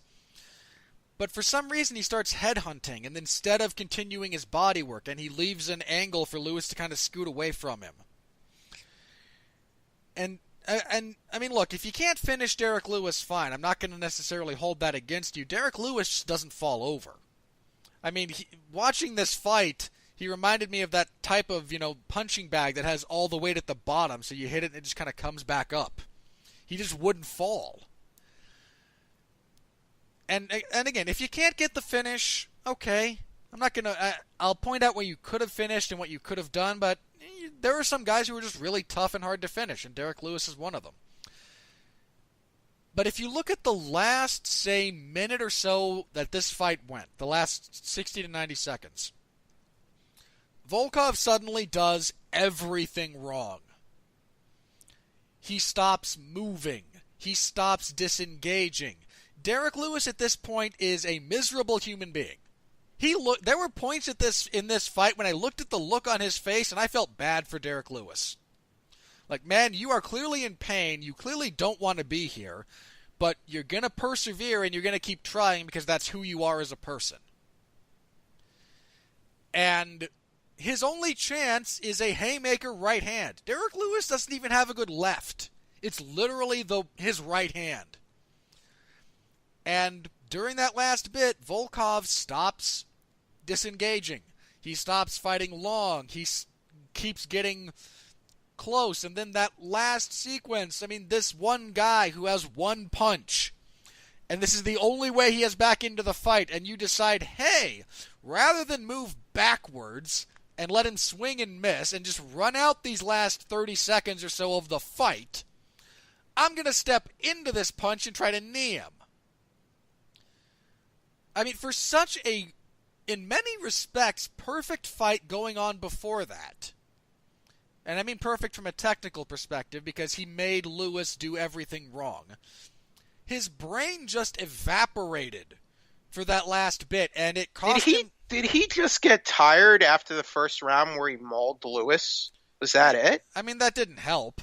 I mean, both of these guys were sucking some pretty serious wind in the second round. I mean, you know what's crazy? I predicted this outcome because Lewis always does. I mean, not on the show, but on the roundtables, Lewis kind of has a habit of doing this, doesn't he? Yeah, he just lets you kind of break yourself against the fact that he's prepared to live in pain. Like, no, I'm going to miss every punch. I'm going to get hurt to the body. I'm going to get my... See, I want to go back and look here. I'm going to get the crap kicked out of me. Victor Pesta. But you're not going to finish me. Abdurakhimov. He finished Pesta in the third. He finished Tabor in the third. Abdurakhimov. Tabor, yeah. Didn't finish Ngannou. Kind of had a nice comeback in the third against Nelson, but that he didn't finish him. Should have lost that fight from where I sat. But he's kind of like Lewis is kind of resilient. Yeah, as you said, he's Black Homer Simpson. He is unbelievably resilient. I mean, I saw that on Twitter. I forget where, but there's the joke about Homer Simpson. For those who haven't seen the episode where Homer becomes a boxer, he sucks. He's a terrible boxer. But he lets other people hit him until they tire themselves out, and then he just kind of pushes them over. But he's practically dead on his feet. And Derek Lewis takes a lot of damage, but is kind of okay. But heavyweight cardio is in such a sad state, unless you're like Stipe Miocic, that your cardio just gives out Yeah, this was after the first couple rounds. yeah, this was shocking. That last minute or so was just shockingly bad. But like, what from was that Volkov. thing with the mouthpiece, Robert? What was going on there? That was hilarious. Did he really not know that was his mouthpiece, or was he trying to just stall? I don't know, but because we know fighters will spit out their mouthpiece to try and. He didn't. Let me put it like this: he didn't spit it out. It got knocked out when Lewis hit an uppercut. Okay. Him saying it was Lewis's mouthpiece, maybe he was stalling, maybe he genuinely thought it wasn't his. I mean, neither one's a good sign. But, I mean, there was some weirdness in this fight. I mean, there was a break in the first round for an eye poke that wasn't an eye poke. There was no, why would Herb Dean call a timeout when there was no foul and no foul called? Yeah, it was. Did Herb Dean just assume there was an eye poke and that's why he stopped it? I mean, you can't, because that's not... Lewis complained of one, and Volkov seemed to indicate that, yeah, I kind of poked him in the eye. But I didn't. Which didn't happen. He punched him in the eye, which is legal. But then it's like, is Volkov just too sporting that, Volkov completely let up? I mean, I honestly thought... He had an opponent vulnerable and hurt and beaten, and he let up. Why? I don't get why that happens. I thought Volkov got poked in the eye on that when they had the break. My reaction watching it live was, oh, Lewis poked him, and that's why he kind of backed off and went, no, he poked me. And no, that didn't happen either. Just bizarre situation as that came up. And yeah, Volkov might be too much of a sportsman. Maybe the fight could have been stopped in this fight. And Volkov might be too much of a sportsman. Volkov had a beaten opponent, and just either he was tired, but then he completely let the fight get away from him. That last minute should be studied for what not to do when you're winning a fight. I mean, he had at least one 10-8 round in the bag. He had fought a great fight to that point. He could have even finished. He probably could have finished Lewis in the second. Yeah, when he had him doubled over against the fence, if he'd legitimately gone to the body and squared up to keep Lewis from kind of circling away from him. I mean, it's the same position Mark Hunt finished Lewis from. You can't attack the spine, but Mark Hunt hit this beautiful, downward elbow. It wasn't 12-6. It was legal. He hit this clubbing elbow to Derek Lewis's back, right before the finish. Mm-hmm. That when you're bent over like that, again, you can't go 12-6 and you can't hit the spine, but if you can find an avenue to attack, throw it. As inspiring as these last-minute comebacks are for Lewis, you can't book him in a title fight, You absolutely can't. Because even though he's probably up there right now in the rankings. I mean, we'll probably get him and Stipe as a clear-cut number one contenders. But match. I mean, I feel like you almost can't, because his performances are just too bizarre. I mean, but he keeps winning.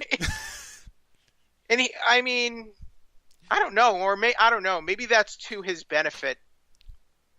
But it would probably be. I feel like it would be like this. It would be like one of the ugliest UFC title fights ever, and then he suddenly gets a knockout in the last 10 seconds. And he'd have no chance against Daniel Cormier. Just none. Is he so liked right now? You want to just give him the title shot? But I feel like I don't know.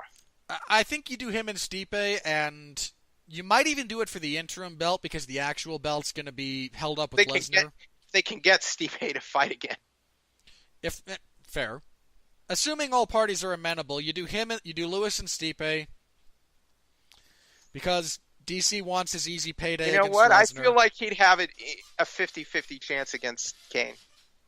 Against Kane? No.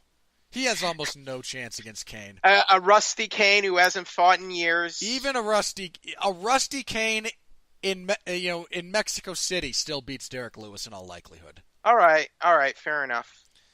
I mean, a rusty sea level Kane, forget about it. No chance.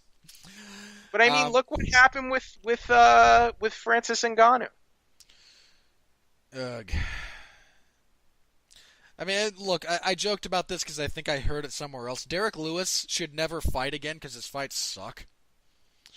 And he takes so much damage too. But in place of interviewing like the winners of fights, don't interview them. Most of them suck. Interview Derek Lewis because that man is the best interview for MMA. I mean, he wins this fight, collapses because he's taken so much damage. And takes off his shorts. And when asked, why did you take your shorts off? Because my balls got hot. I mean, we don't deserve this man. Balls chafing? Or, like, what was... Apparently it was just heat. Like, I mean, I don't know. I've never had that problem, but... I mean, Derek Lewis is legitimately, like, the best post-fight interview in MMA. Yeah. He is great. I would rather listen to him do those post-fight interviews than, basically every other one on this call. Yeah, the fight was awful, but the last 10 seconds in Lewis's interview made it worth it, I guess. Good on you, Derek Lewis. I mean, genuinely good on the man. He's the most improbable success story if you watch his fights, but... He's 12. Now he's 12-3 in the UFC. Yeah, I mean, again, he has one of the better records at anyone in heavyweight right now. Yep, he might have the longest active heavyweight winning streak. Now he's the number 2 heavyweight in the world. Yeah, I think you kind of have to do him and Stipe. Actually, Curtis Blaydes was calling him out on Twitter after the fight. Okay, I'm down for that. I mean, you know what? He could break Curtis Blaydes' gas tank, he might have a chance there. He might.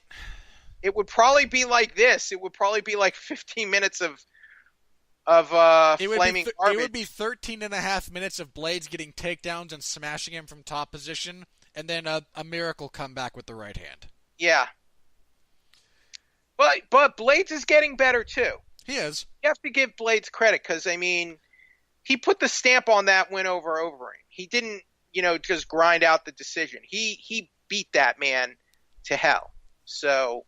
Oh yeah, he had that in the bag and still went for the finish. And I'm not anointing. I'm not anointing Blaydes, but I mean, Blaydes is better than when he first came in by far. Much better. All right, and kicking off the main card. There were 2 fights on this card that I regret my prediction. In one case, it wouldn't have mattered. I predicted Tanya Evinger over Aspen Ladd. I confuse Aspen Ladd and J.J. Aldridge all the time. I don't know why, but I do.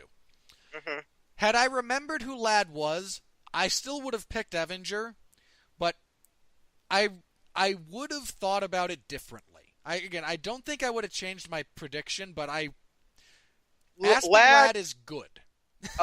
She is a legit prospect, and she looks very cute and sweet, but she fights like a freaking animal. The other one that I kind of regret is this fight because I would not want to upset this woman. The other pick I regret is this one for a very specific reason.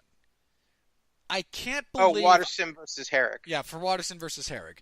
I can't believe I forgot how bad Herrig's cardio is.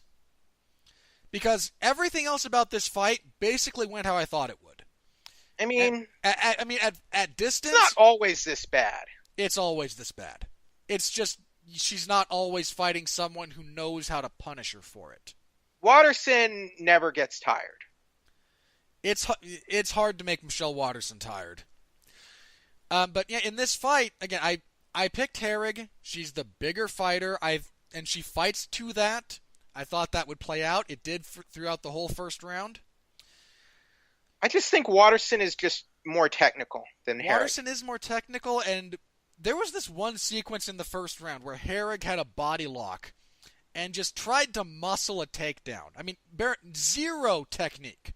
Just tried to muscle it and couldn't get it. And in my head, I went, oh, crap. She's going to gas herself out in the clinch, and Michelle's going to take this. And then in the second round, Michelle forces another clinch for the first couple of minutes. I believe specifically to further tire out Felice Herrig. And it works. You know, she drops the first round, at least in my estimation. Comes back and wins the next two as Herrig just... I mean, even on Herrig's, winning streak. When she was beating... she beat Kylan Curran. Curran's not very good. The Grasso win she gassed. The Kish win she kind of gassed. I mean, she dominated the Kish fight and still gassed out in the third round. The Casey fight she arguably lost. And again, her gas tank is abysmal. It is just not good. And I loved that throw Waterson did. Did you see that? What do you call that? Round? A hip throw? It wasn't like a hip toss. It was like a hip throw or a judo throw. Yeah, the one in the second round. Wasn't an Osotogari. I feel like she's used that move before, hasn't she? She has. She's actually she's really good with that throw. Michelle Waterson is really good about two things when it comes to grappling. The first is that she'll actually wrestle. So many women in MMA right now don't wrestle. They clinch and then they try upper body throws, and they're stupid. And they don't work. Like, look at Randa Marcos if you want an example of how bad that goes more often than not. Waterson will actually wrestle, which is to her credit. The other thing she's become very good about recently is people who try those stupid head and arm throws on her, she's learned how to counter them. And that's kind of what happened here in this sequence. Herrig kind of bulls forward, trying to re-engage. Waterson lets her grab her, and then as she's got too much momentum going forward, just steps across and kind of hip tosses her. It's one of those things she just does really well, is counter those. She looked in tremendous shape last night, too, I have to say. Yeah, she did. Again, she doesn't get tired like, all that she often. She looks really strong. I don't know. Like, what do you mean? I mean, she got out muscled. She got out muscled by Herrig, but she was able to compensate that with smart decision making. I mean, she looked really, but I mean, she looked really. I mean, like she looked like she. It looked like she had put on a bit of muscle mass. It was not. She's bulked up a bit because she's always undersized in this division. Right. This is not her. This is not her best division. But even putting on that extra bulk, it didn't look like it slowed her down at all or made her more fatigued.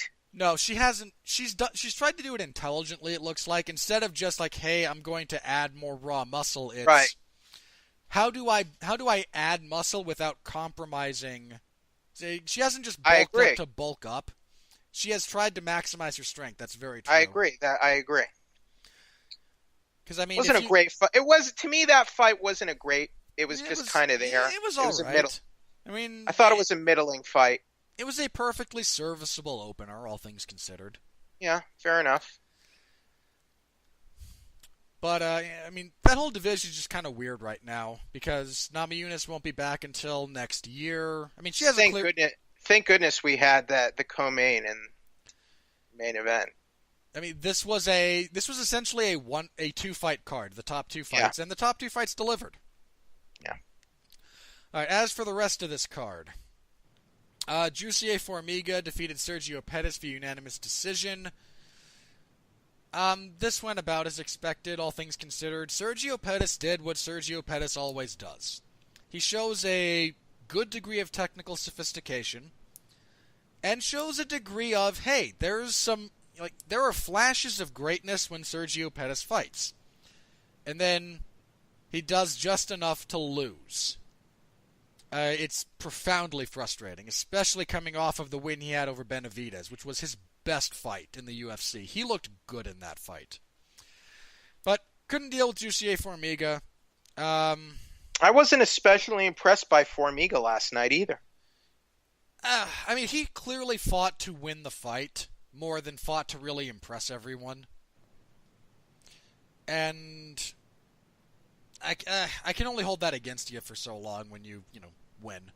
I mean, flyweight's probably not going to be around in 2 years, so we'll see how much it actually matters, but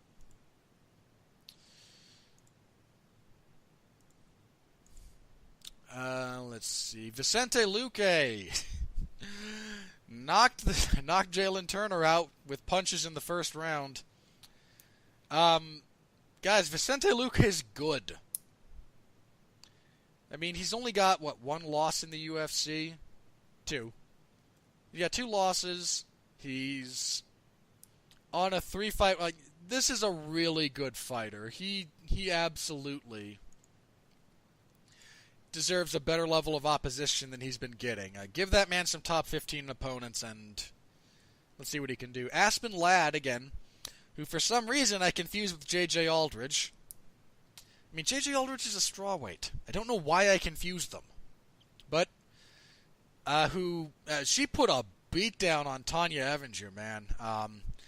Evinger tried a trip. I mean, on the feet it was, in the clinch especially, it was kind of 50-50. That's kind of where Evinger likes to fight, is those ugly fights.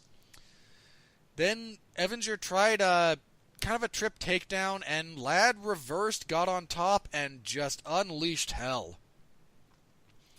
I mean, she would not be stopped. She kept just throwing everything she could at Tanya until that fight stopped.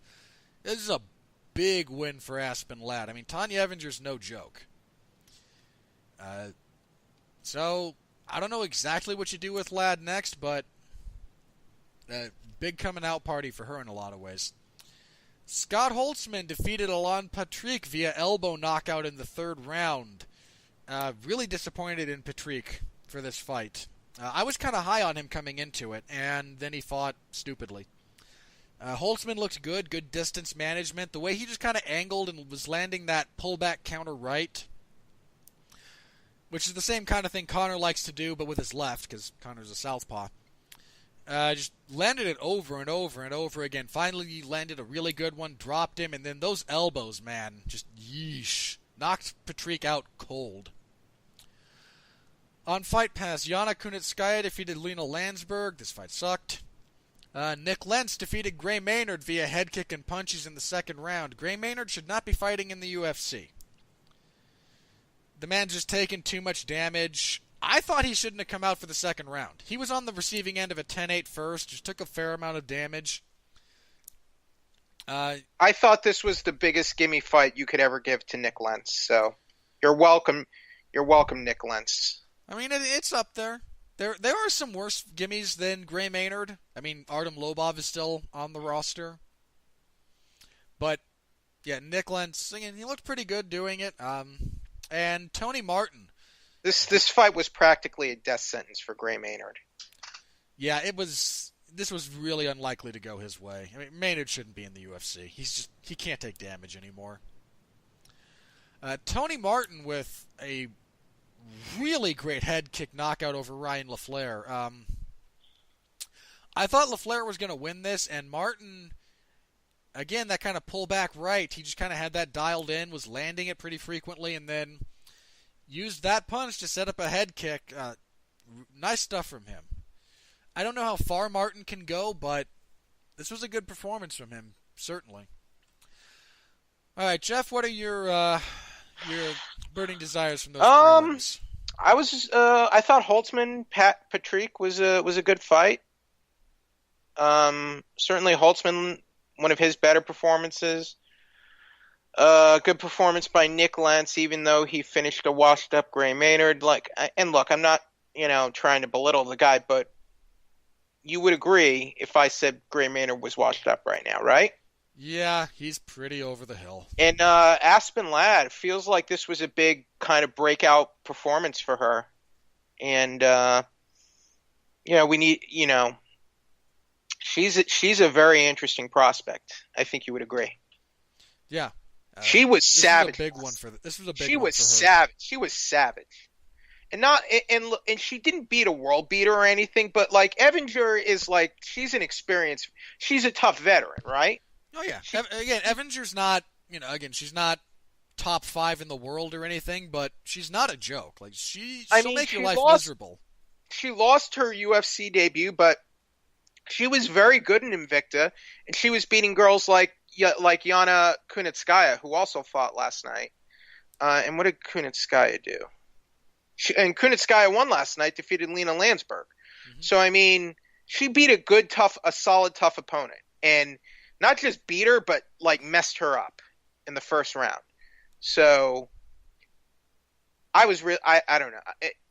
Am I overselling it? You think No, being impressed with her? no, not at all. She had Was she had a really, great performance. All I things was really considered. impressed with her, and like you wouldn't assume she's like this savage AF fighter based off her just general demeanor. She just seems very almost kind of sweet and innocent, but like in the cage, she looks like a mad woman. Yep. Yeah, She is when scary. she gets going, man, I mean, she did kind of the same thing to Landsberg, and just from back mount, just teed off on her. Yeah, so I think I don't want to like throw her into deep waters yet, but like let's keep bringing her along, giving her gradual step ups, and yeah, I'm excited about her. All right, that was UFC 229, likely one of the bigger pay-per-views in UFC history. Thanks to everyone for following along, for the comments. Thank you, and thank you for all that you do, Robert. Oh, you're welcome. I do want to say this.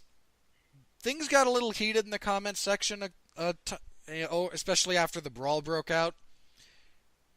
And none of you got, crazy. None of you got stupid or horribly insulting. There was some heat. That's fine. It was a heated We have subject. one of the better, I would say, considering the cesspool that internet comment sections generally are. I think we have one of the better ones at 411 Mania. Yeah, I'll take ours. And we have, and I'm not saying we don't have our moments, because we do, but I think I would take, as you said, I would take ours over many others, especially over all of YouTube. Okay. YouTube is just The pit. Sorry to anyone who's listening to this on YouTube, but if you're listening to this on YouTube, you know what the comment like, sections man, on YouTube are like. Man, just like The comment sections in YouTube can be pretty rough. If you're listening to us through that platform, I'm not knocking anyone who does it. I do it all the time. We all know the comment sections on YouTube, man. We all know it. I agree. We all know. So again, thank you to everyone for even in disagreement, even in heated disagreement, for not becoming demeaning, insulting, trolling, Right, like flaming. not everyone agreed with what I was saying in the comments, but like people were respectful about we can disagree in heated fashion, but in still respectful and intelligent fashion. Unlike people who talk politics on Facebook. Yeah. So I really do want to thank everyone if you happen to be listening to this and you were there, you commented. I don't need everyone to agree with me. That would suck in a lot of ways. I think that's my problem with Facebook now, is not just Facebook, but social media. It's sort of made we can't respectfully disagree with each other anymore. And I think the fact that the comment section on my live coverage for UFC 229 is more respectful than the average Facebook discussion amongst friends should tell you something about the current state of affairs. But yeah. I do just want to say to everyone who chooses to engage on that level, thank you for doing it the way that you do it. I never have to be worried or embarrassed about linking what I do or have to put up a caveat about just don't read the comments, because that happens to other people, and I thank you guys for that. It is sincerely appreciated. Yay. All right. Well said. Now that I'm done blowing verbally the comments section, let's move on to news, because there's one I really want to touch on before we get out of here. Last week I brought up that UFC 230 did not have a main event. And it's coming up in a hurry, and it's the big return to Madison Square Garden. It's an even number. It's meant to be a crown jewel. It's meant to be one of the big events of the year. All right, that's pretty clear. Given the dates, given the location, they wanted this to be big. Again, maybe not the biggest possible, but they want a big pay-per-view out of this one. It's not a throwaway. And they had a really good card kind of lined up. Again, you have the rematch between Weidman and Rockhold. You have Poirier and Diaz. There's some other good fights on that card. I looked at it a few weeks ago. Let me bring it up because it's. I mean, I'm gonna yell about the main event because they announced it, but yeah, you got Derek Brunson and Israel Adesanya. You got Jacare and Souza. You got David Branch and Jacare Souza, if I can speak. I mean, you got a really. I mean, Shane Burgos and Kurt Holloway. You guys. That's probably going to be down the card, but that could be a barn burner. You have Shayman It's a Moraes. card that does not need Sijara Eubanks versus Valentina Shevchenko for the flyweight title. I'm sorry. I mean, I said a few weeks ago that because I mean, if any fight should potentially go 5 rounds, it's a fight like Diaz versus Poirier. Yeah. Again, a few days after the show last week, the UFC announces Valentina Shevchenko versus Sijara Eubanks for the vacant women's flyweight title to headline this card. And this baffles me. This genuinely kind of baffles me when I look at it. Like, this makes no sense. I mean, like I think it was with Brett Okamoto, but I heard Dana White mention we seldom ever have a card without a title fight as a headliner. I mean, when was maybe recently, but I mean over the last 2 or 3 years, that's been the general marching orders. Is we want title fights to main event pay-per-views, which is fine. Okay, but they've had tons of pay-per-view cards without a title headliner. Tons. If we go far enough back in history, yes. And I mean, there's even recent precedent to have a title fight as the co-main and a different fight as the main event. Most of those are Conor McGregor and Nate Diaz fights, but it has happened.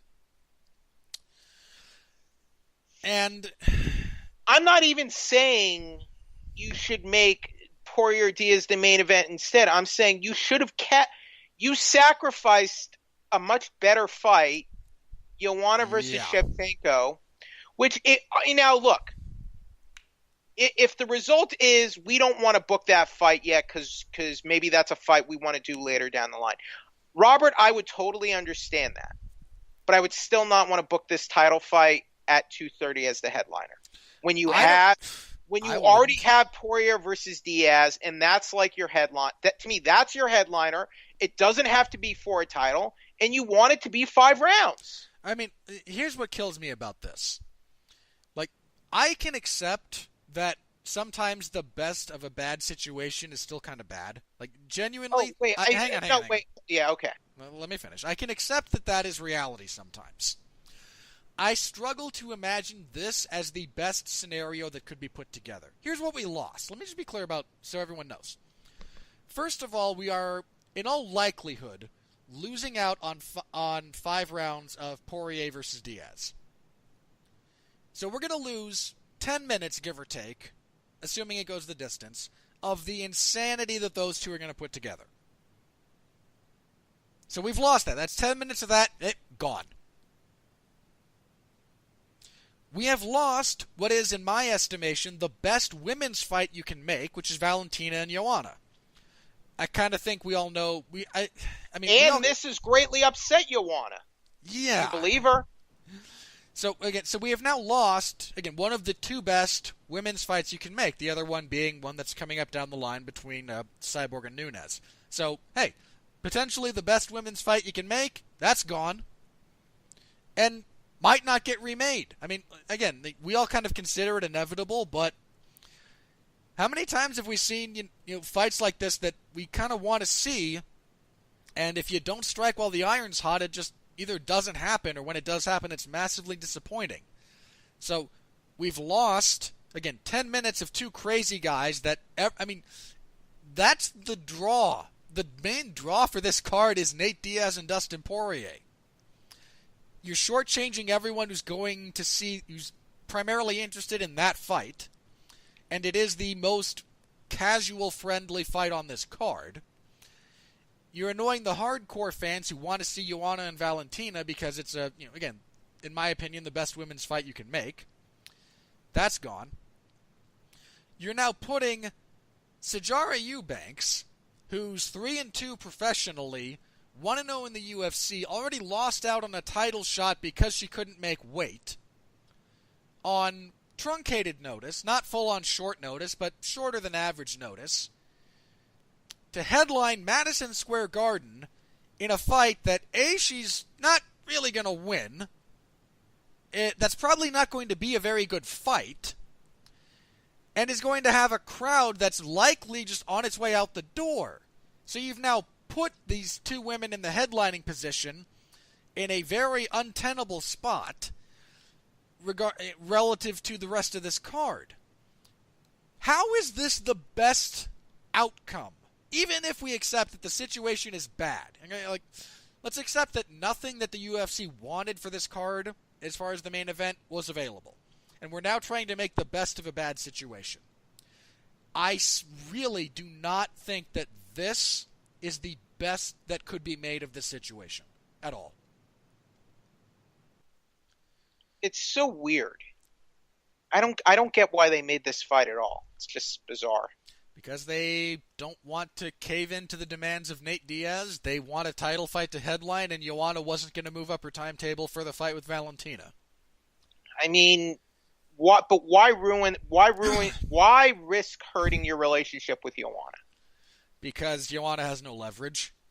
But Joanna, like, to me, it's not a leverage situation. Like, you want to keep. I don't get it. Let me put it like this. So what if they piss her off? I still don't get it. I mean, don't get me wrong. I don't like where we wound up, but why would Ari Emanuel from Ari Emanuel's perspective, I just don't understand why he would want that. Or why Dana White Joanna doesn't. I mean, what value does Joanna bring at this point that isn't replaceable? I mean, to me, she's invaluable. To you, sure. And I mean, I'm a fan. I like Joanna's fights, but has she been a box office success? Is she an irreplaceable asset to the UFC machine? If she decides that no, I don't like how I'm being treated, I'm retiring. Because what's lost? Because from the UFC's perspective, I'll tell you what's lost is you're potentially hurting what could be an even bigger card. I think this title fight could hurt this card. Don't you agree? I mean, Joanna specifically, not just the fight that we arrived at. Booking a fight that no one really wants or likes for the main event. Not a good thing. I'm not saying it is. Let's see. I mean, the fact that someone got paid all things considered, to think this is a good idea. 223 did decent numbers. Sure, and they were the co-main event for that card, right? And they were the co-main event, right? That was Bisping GSP was. You had GSP on there. You had GSP Bisping on that. I mean, that's a statistical aberration in that respect. 205. I mean, she hasn't really had. Joanna hasn't really. I mean, I would say Joanna is reasonably popular at this point. She's not a Conor McGregor level, but I feel like I would put her maybe on the same level as a Cyborg, honestly. I think she's low. She's a step or two below that. All right, maybe a little lower. I mean, she's probably a step below. Jeez, who's a champion no one cares You're about? not. And look, by making that fight the main event, I don't feel like you're caving to Nate Diaz's demands. I mean, Nate Diaz, his headline, we also don't know what Nate Diaz was demanding, so. Well, it seemed like he wanted a 165. Now, I feel like Dana White said at a scrum or a press conference that he would make Diaz versus Poirier 5 rounds. I don't know if that's possible at this point. If everyone agrees to it, sure. I don't know. I mean, maybe that's a good compromise here, but I don't know. Not my call, though. Yeah, just that whole situation kind of baffles me because if this is all trying to stick it to Diaz, it still makes no sense to me. You're just shooting yourself in the foot at that point for no reason. I mean, it's again like I don't like the way this has come together. I feel terrible for Shevchenko and Eubanks because that crowd is clearing out once Poirier and Diaz are done. There is almost no chance a significant portion of that crowd will stick around for the Yeah. main event. Yep. Unfortunate. It really is. And that's bad for Shevchenko, you know? It's bad for everybody. Like, nobody wins from this. I mean, look, to me, if you wanted to make this a main event of a fight night card, I would understand. Yeah, Not I mean, too sure. how many times in the last few pay-per-views has the UFC's position been that the women's flyweight title is not strong enough to main event a pay-per-view? I mean, Shevchenko and Montano was the co-main for their fight that fell through. Like I mean, they haven't let the men's flyweight title main event a pay-per-view in years. Now all of a sudden they're going to main event Madison Square Garden with Sijara Eubanks, who has all of one win in the UFC and no one knows exists. Ugh. I mean, there have to be some seriously bizarre machinations going on behind the scenes to have brought us to this point. That's all I'm saying. And I'm not really happy about it. On the plus side, it's a much easier fight for Valentina, so she will become the most uninspiring. She'll win the title in just the most uninspiring fashion. That's the other thing. That fight probably isn't all that good. Valentina just counter-strikes her for 4.5 rounds. Ugh. All right, anyway, that's all I have to say about that. Anything else we want to say about UFC 230, Jeff, or are we ready to move on to other news? All right. Ready to move on. Well then, what else do you got? What do you want to talk about from the last week?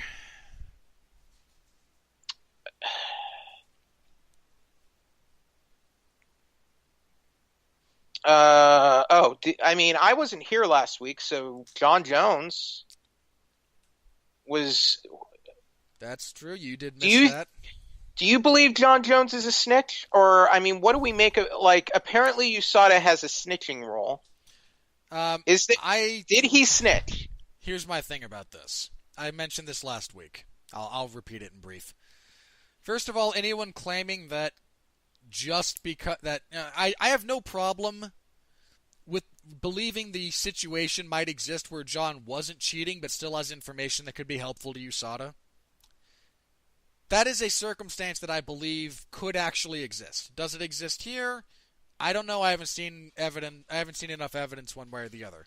But to pretend that those two things can't exist at the same time is stupid. It's factually inaccurate. That can happen all the time. There are plenty of people who have never done or purchased illicit narcotics who, because of their circumstances, might have information that is useful to the authorities. That's reality. As for did Jon snitch? I mean, again, maybe he did, maybe he didn't. Let me ask you, so what if he did? Shouldn't you be happy about that? You are. I guess. Hang on. I ask you specifically because you are more pro USADA than I am, all things considered. Right. I mean, that's a fair assessment, I believe. Okay. If Jon has given them information that leads to them that furthers their goals of cleaning up the sport, shouldn't that be applauded? Why is there such a negative connotation to snitching? Because we have spent 40 years in popular society glamorizing the omerta bullshit that was associated with The Godfather. I have no idea why we have done this culturally, because it's stupid.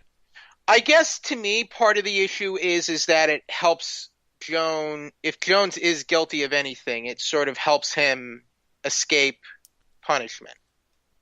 Sure, and that's one of those case-by-case things. Is it more valuable to simply bust Jon, or is it more valuable to get the information that he could provide that could help them, track down different substances, different individuals? And again, this is why it's a complicated issue. This is why law enforcement has the same debate all the time.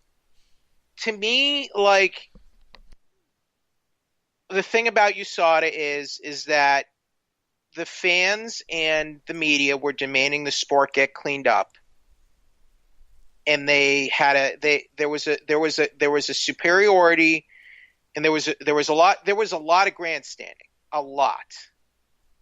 And Luke Thomas, who's been one of the most outspoken critics about basically in support of PEDs and against USADA, who didn't really say he didn't really express these views pre-USADA. I'm sorry, he didn't. It was, and now, in fairness, it was also less of a constantly discussed thing pre-USADA, but and now he's saying like I want to see greatness. Basically, he's saying he doesn't mind PEDs. Now, I think maybe you can make that argument, but I feel like to me, my view has always been this: you either allow all of it or allow none of it, which is fair. And if the perception is that this is a danger to the health of the fighters and the well-being of the fighters, and they have these rules and they have to be followed. Now, look, do I think there are things about the policy that need to be ironed out and there needs to be more transparency? Yes. Now, apparently they made this rule where it's going to be like they can't issue a ruling until it's been completely settled. Well, that opens up. That's going to open just up a whole the UFC. Can of, Let me be. All right, in the UFC, it still opens up a huge can of worms. I don't know. I'm okay with it. I mean, I'm okay with it, but it's going to cause people to speculate. Sure. Yeah, I mean, it is. By the same token, when I think, because I have the number, it's something like 34% of all instances that USADA has, that of all, drug test failures in the UFC since they've hired USADA have been found to be, non-issues or not at fault. Here's my other problem, Robert. Before this program started, all the media outlets, maybe not all, but many of them were touting the number that 90% of the industry is cheating and that it's widespread. Which actually does bring up the question about if both people are cheating, is it actually cheating? But well, here's my issue. I can't believe that if the issue was that widespread and guys are popping, that it's all because of a tainted supplement. I can't buy that excuse. And you have all these outlets, or you have all these athletes who are getting tested and they never pop at all. Or whatever. To me, if all these guys are testing and using tainted supplements, they either, one, they know their supplements are tainted, or they're looking for an excuse.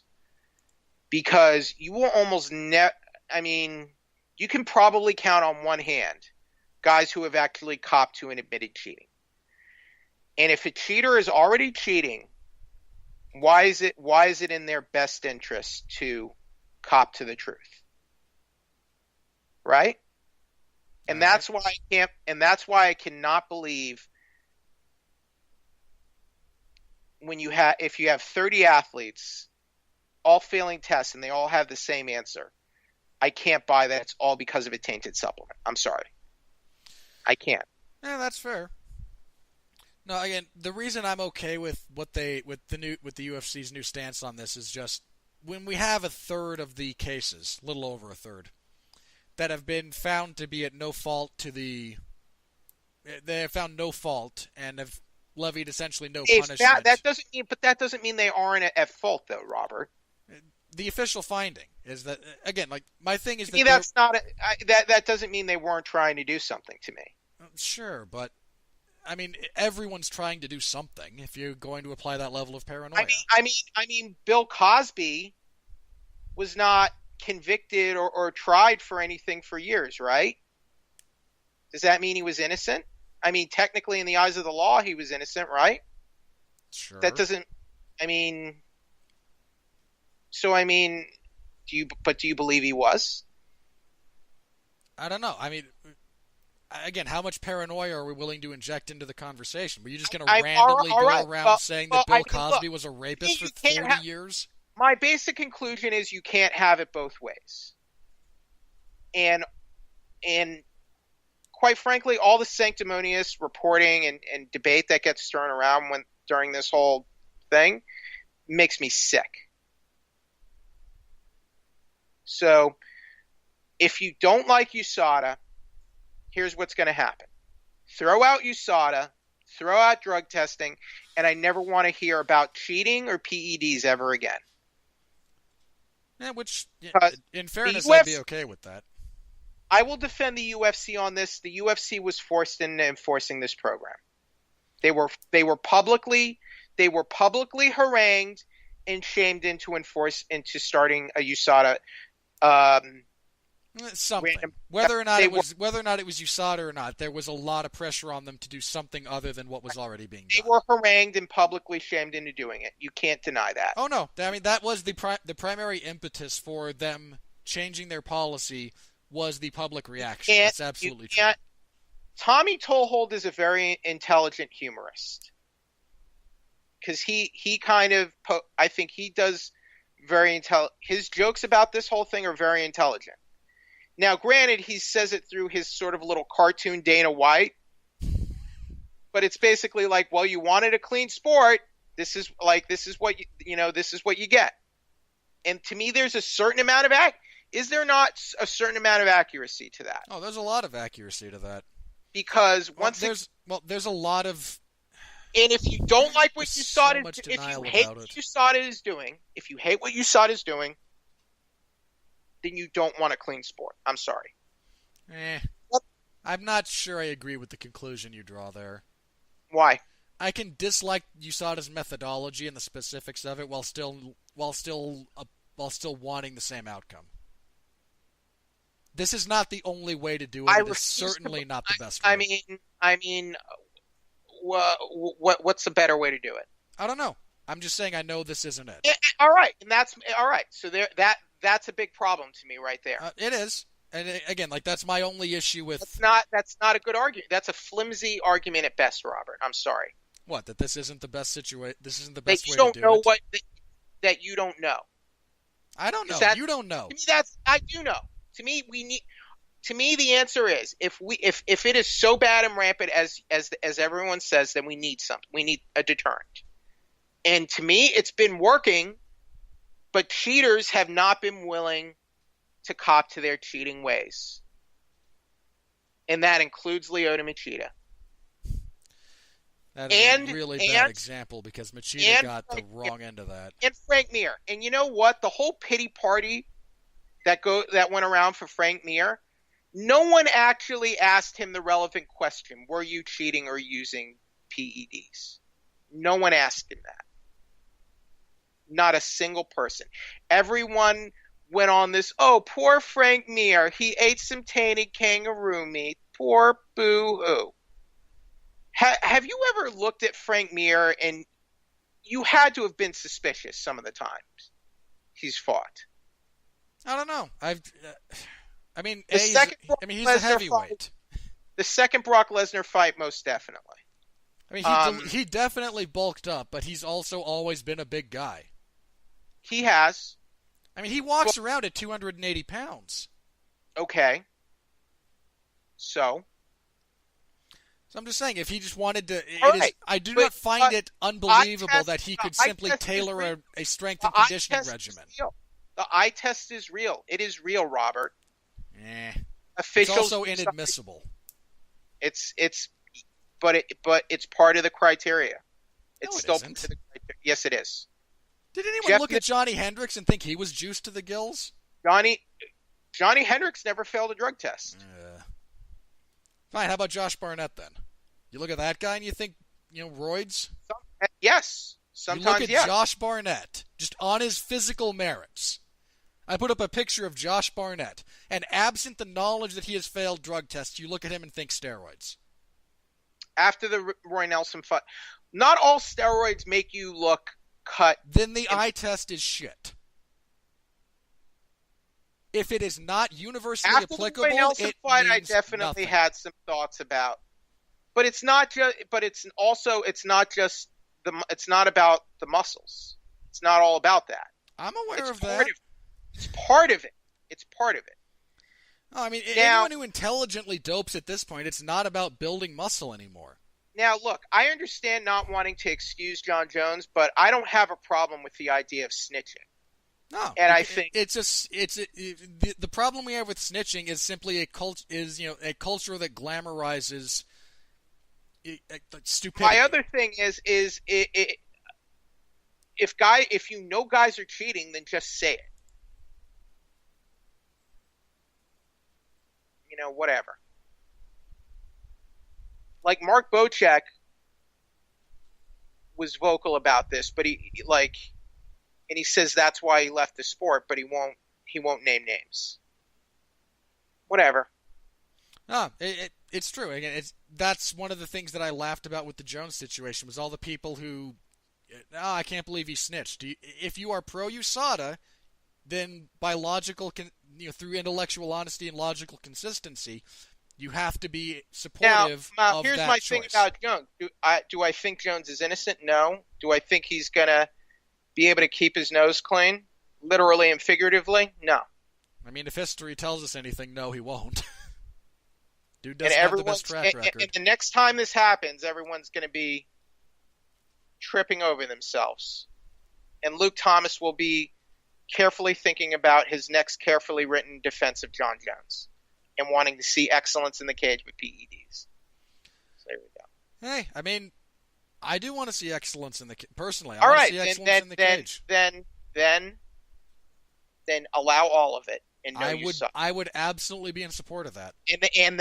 But I never want to hear. I never want to hear. I don't want to hear all the sanctimonious. Well, by definition, you wouldn't.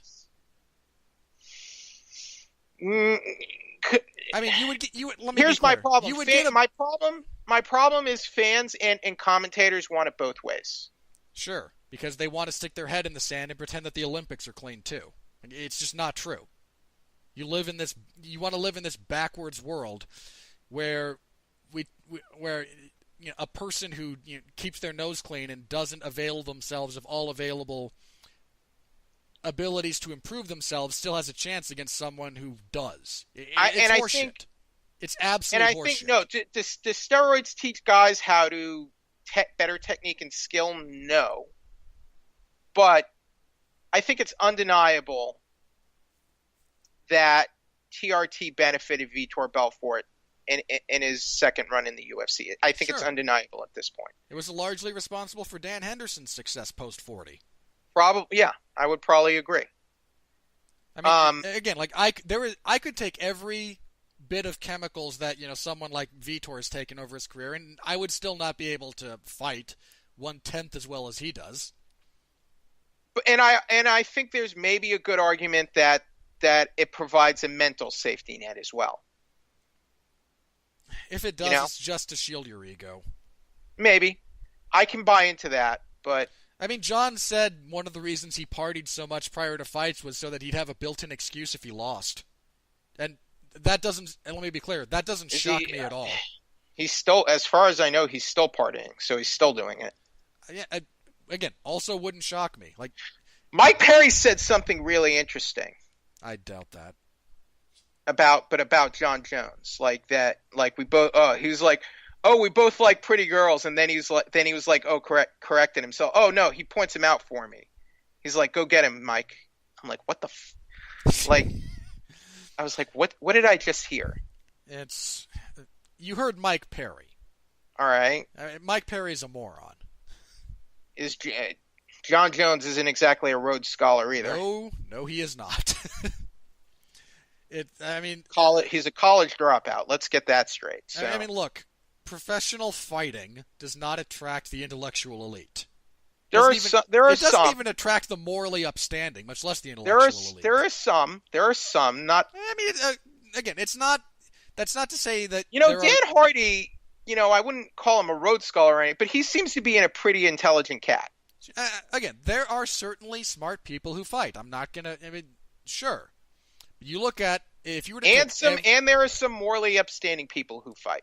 There are a few of them, absolutely. This is not an absolute. But if you look at who it attracts generally, yeah, you don't get the best. You get people who fight for money because that is what they are best at. All right. Well, moving on from that, Daniel Cormier told Ariel Helwani that UFC wants him to drop the light heavyweight title. He should. for a Gustafsson John Jones title fight. He should, but whether he So will that or not fight, is... and John Jones said something in an interview with Helwani suggesting that that fight could happen in December. Would you accept that?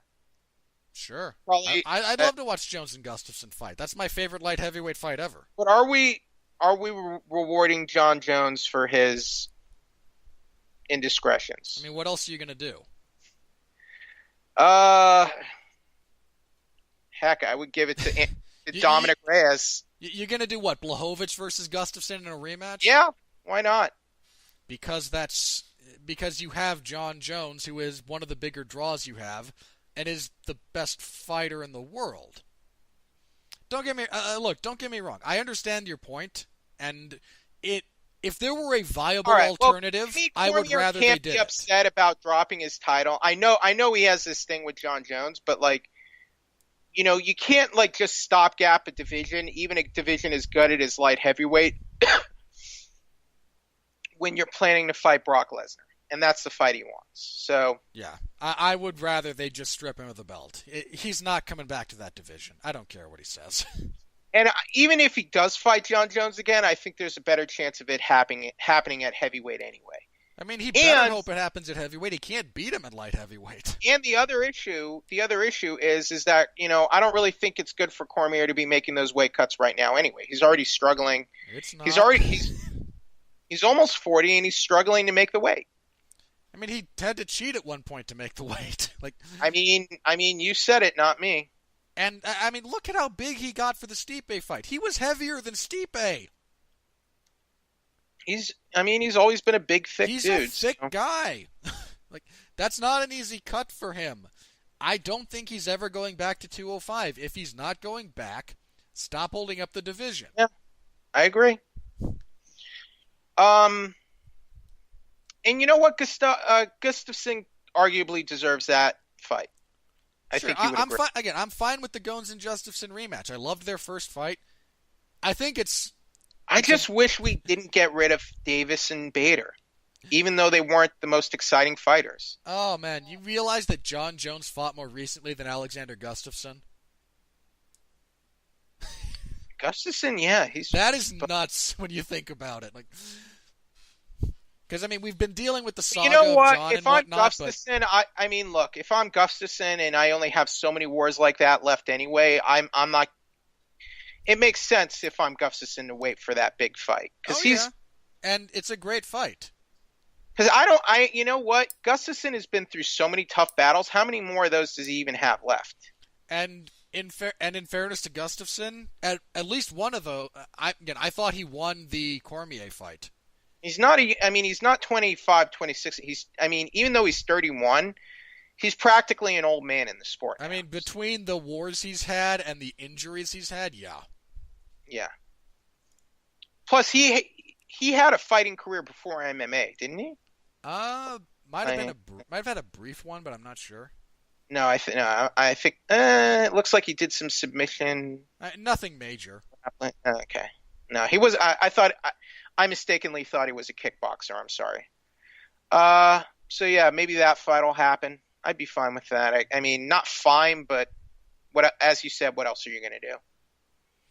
I mean, again, I understand the point about do we really want to keep enabling and rewarding bad behavior, especially in the wake of McGregor and Khabib doing stupid things, but there's not really a viable alternative in the case of Here's one more thing. According to Brian Ortega, he is claiming he's set to fight Max Holloway at 231. Yeah. Psyched for that fight if it happens. So apparently the deal is poor Holloway back in Canada. They're saying Holloway will get stripped if he doesn't make weight. Which I love Max, but I think at this point that's probably fair. And look, I'm not saying this is true, but this is what Ortega is saying. Yeah. Do you believe this is true? I can buy that. I mean, okay. I'll wait for further confirmation, but none of that seems out of bounds or unreasonable necessarily. And Ortega seems to be suggesting that whatever he does next, he is fighting for the title at 231. I, you know, again, I like Max. I'm a big fan. And So am I. And I've defended him when people have brought up, oh, but he's pulled out of so many fights recently. At least one of those shouldn't be held against him. Keep in mind, I picked him to beat Aldo twice. Yeah, so did I. When Pat Mullen didn't. Now, I mean, I've picked Holloway for a while now. I like him. I like him as a champion. I love watching his fights. But his last fight was, yeah, that'll be a year, give or take, since he beat Aldo. And I don't know. I mean, I'm more inclined to to have leeway about these things than most people are. But if you're having health issues, I mean, I think it's this: just don't sign the fight. If you push the fight back 6 months to guarantee that it goes through, do that. That's fine. But he's had some of these injuries. He had the Edgar fight fall through. He had that sucks, and that's an injury-related thing. I don't hold the last-minute Nurmagomedov thing against him because it was a last-minute thing in a division that was that's not his natural. I don't hold that against him. I don't even hold this really last thing against him because apparently he got a concussion during training. Could have been. Wouldn't shock me. And again, so I'm not, anti-Holloway. I'm not screaming for him to be stripped, but if he has his third scheduled title fight in a row fall through, I mean, that's not a good thing. Well, his body just might be rejecting the weight cut now, which very, very well could. And the other issue is that if that's the case, can we even expect a good performance out of him next time? I mean, we'll find out. I like him over Ortega, and I love that fight. But if the weight cut's catching up to him, I mean, I think he'd be a very successful lightweight. I don't know if he'd get all the way to the title, but I wouldn't bet against him necessarily. Just really sucks because just as his career was about to explode, and he's really taken off. Still a fairly young man in the prime of his career. He's what? Yeah, he's 26. I just hope whatever happens. Yeah, I just hope whatever happens, he'll be able to bounce back from this. Yeah. Again, I hope that fight goes through. I've loved that fight every time they've tried to make it. So hopefully everyone's in a position to do it, and poor Holloway back in Canada. Cold weather, man. Cold weather. I mean, it should be a great fight. All right, was there anything else, or are we ready to close up? Ready to bounce, I guess. Alrighty then. Well, it's been a couple of weeks. You had other stuff that kind of preempted your ability to be here, so what do you got to plug? I know you've seen some movies, if nothing else. Have you seen Venom? Not yet. I'm going to see it tomorrow and then chew Mark out for making me watch it. I mean, I saw and reviewed Venom, so you can check that out. Thanks all to those who read and commented. I would say it's maybe not quite as terrible as reviews. I thought it was a middling movie. Not a great movie. It had some decent stuff in it, but to me the writing was really uneven. It's a very weak script. Some of that could have happened in the editing stage. It feels like the second act is kind of gutted. I suppose I should ask you this relative to that. Yeah. Do you think that, are you interested in seeing the uncut, R-rated version of this to see if that fixes some of those problems? I don't know. I don't know if a version of that exists. I feel like if you were going to make a Venom solo movie, which the idea itself to me is nauseating, you have to do something to make it, unique and have a reason for it. And you have this kind of like body horror Cronenberg concept. You should embrace that and go all the way with it rather than making your typical run-of-the-mill thing. But then again, the movie made a lot of money this weekend, so what the hell do I? Well, my thing about it was this. It was going to open big because people... We'll see how it...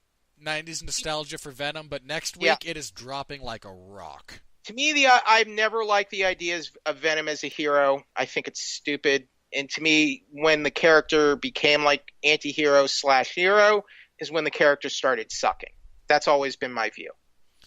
Yeah, I mean, next week it's probably going to be out of the top three. Certainly, I imagine A Star Is Born holds on. Halloween knocks it down a peg, and then something else. Oh, and then next up for October will be Bad Times at the El Royale from director Drew Goddard, who wrote The Martian and Cabin in the Woods, and also First Man about Neil Armstrong.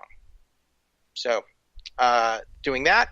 And check out my upcoming recap of Fighting Spirit Unleashed. Thank you to Access TV and New Japan for having us at the event. I was live on the scene at the event, and it was quite an experience. I had a fun little interaction with Cody Rhodes.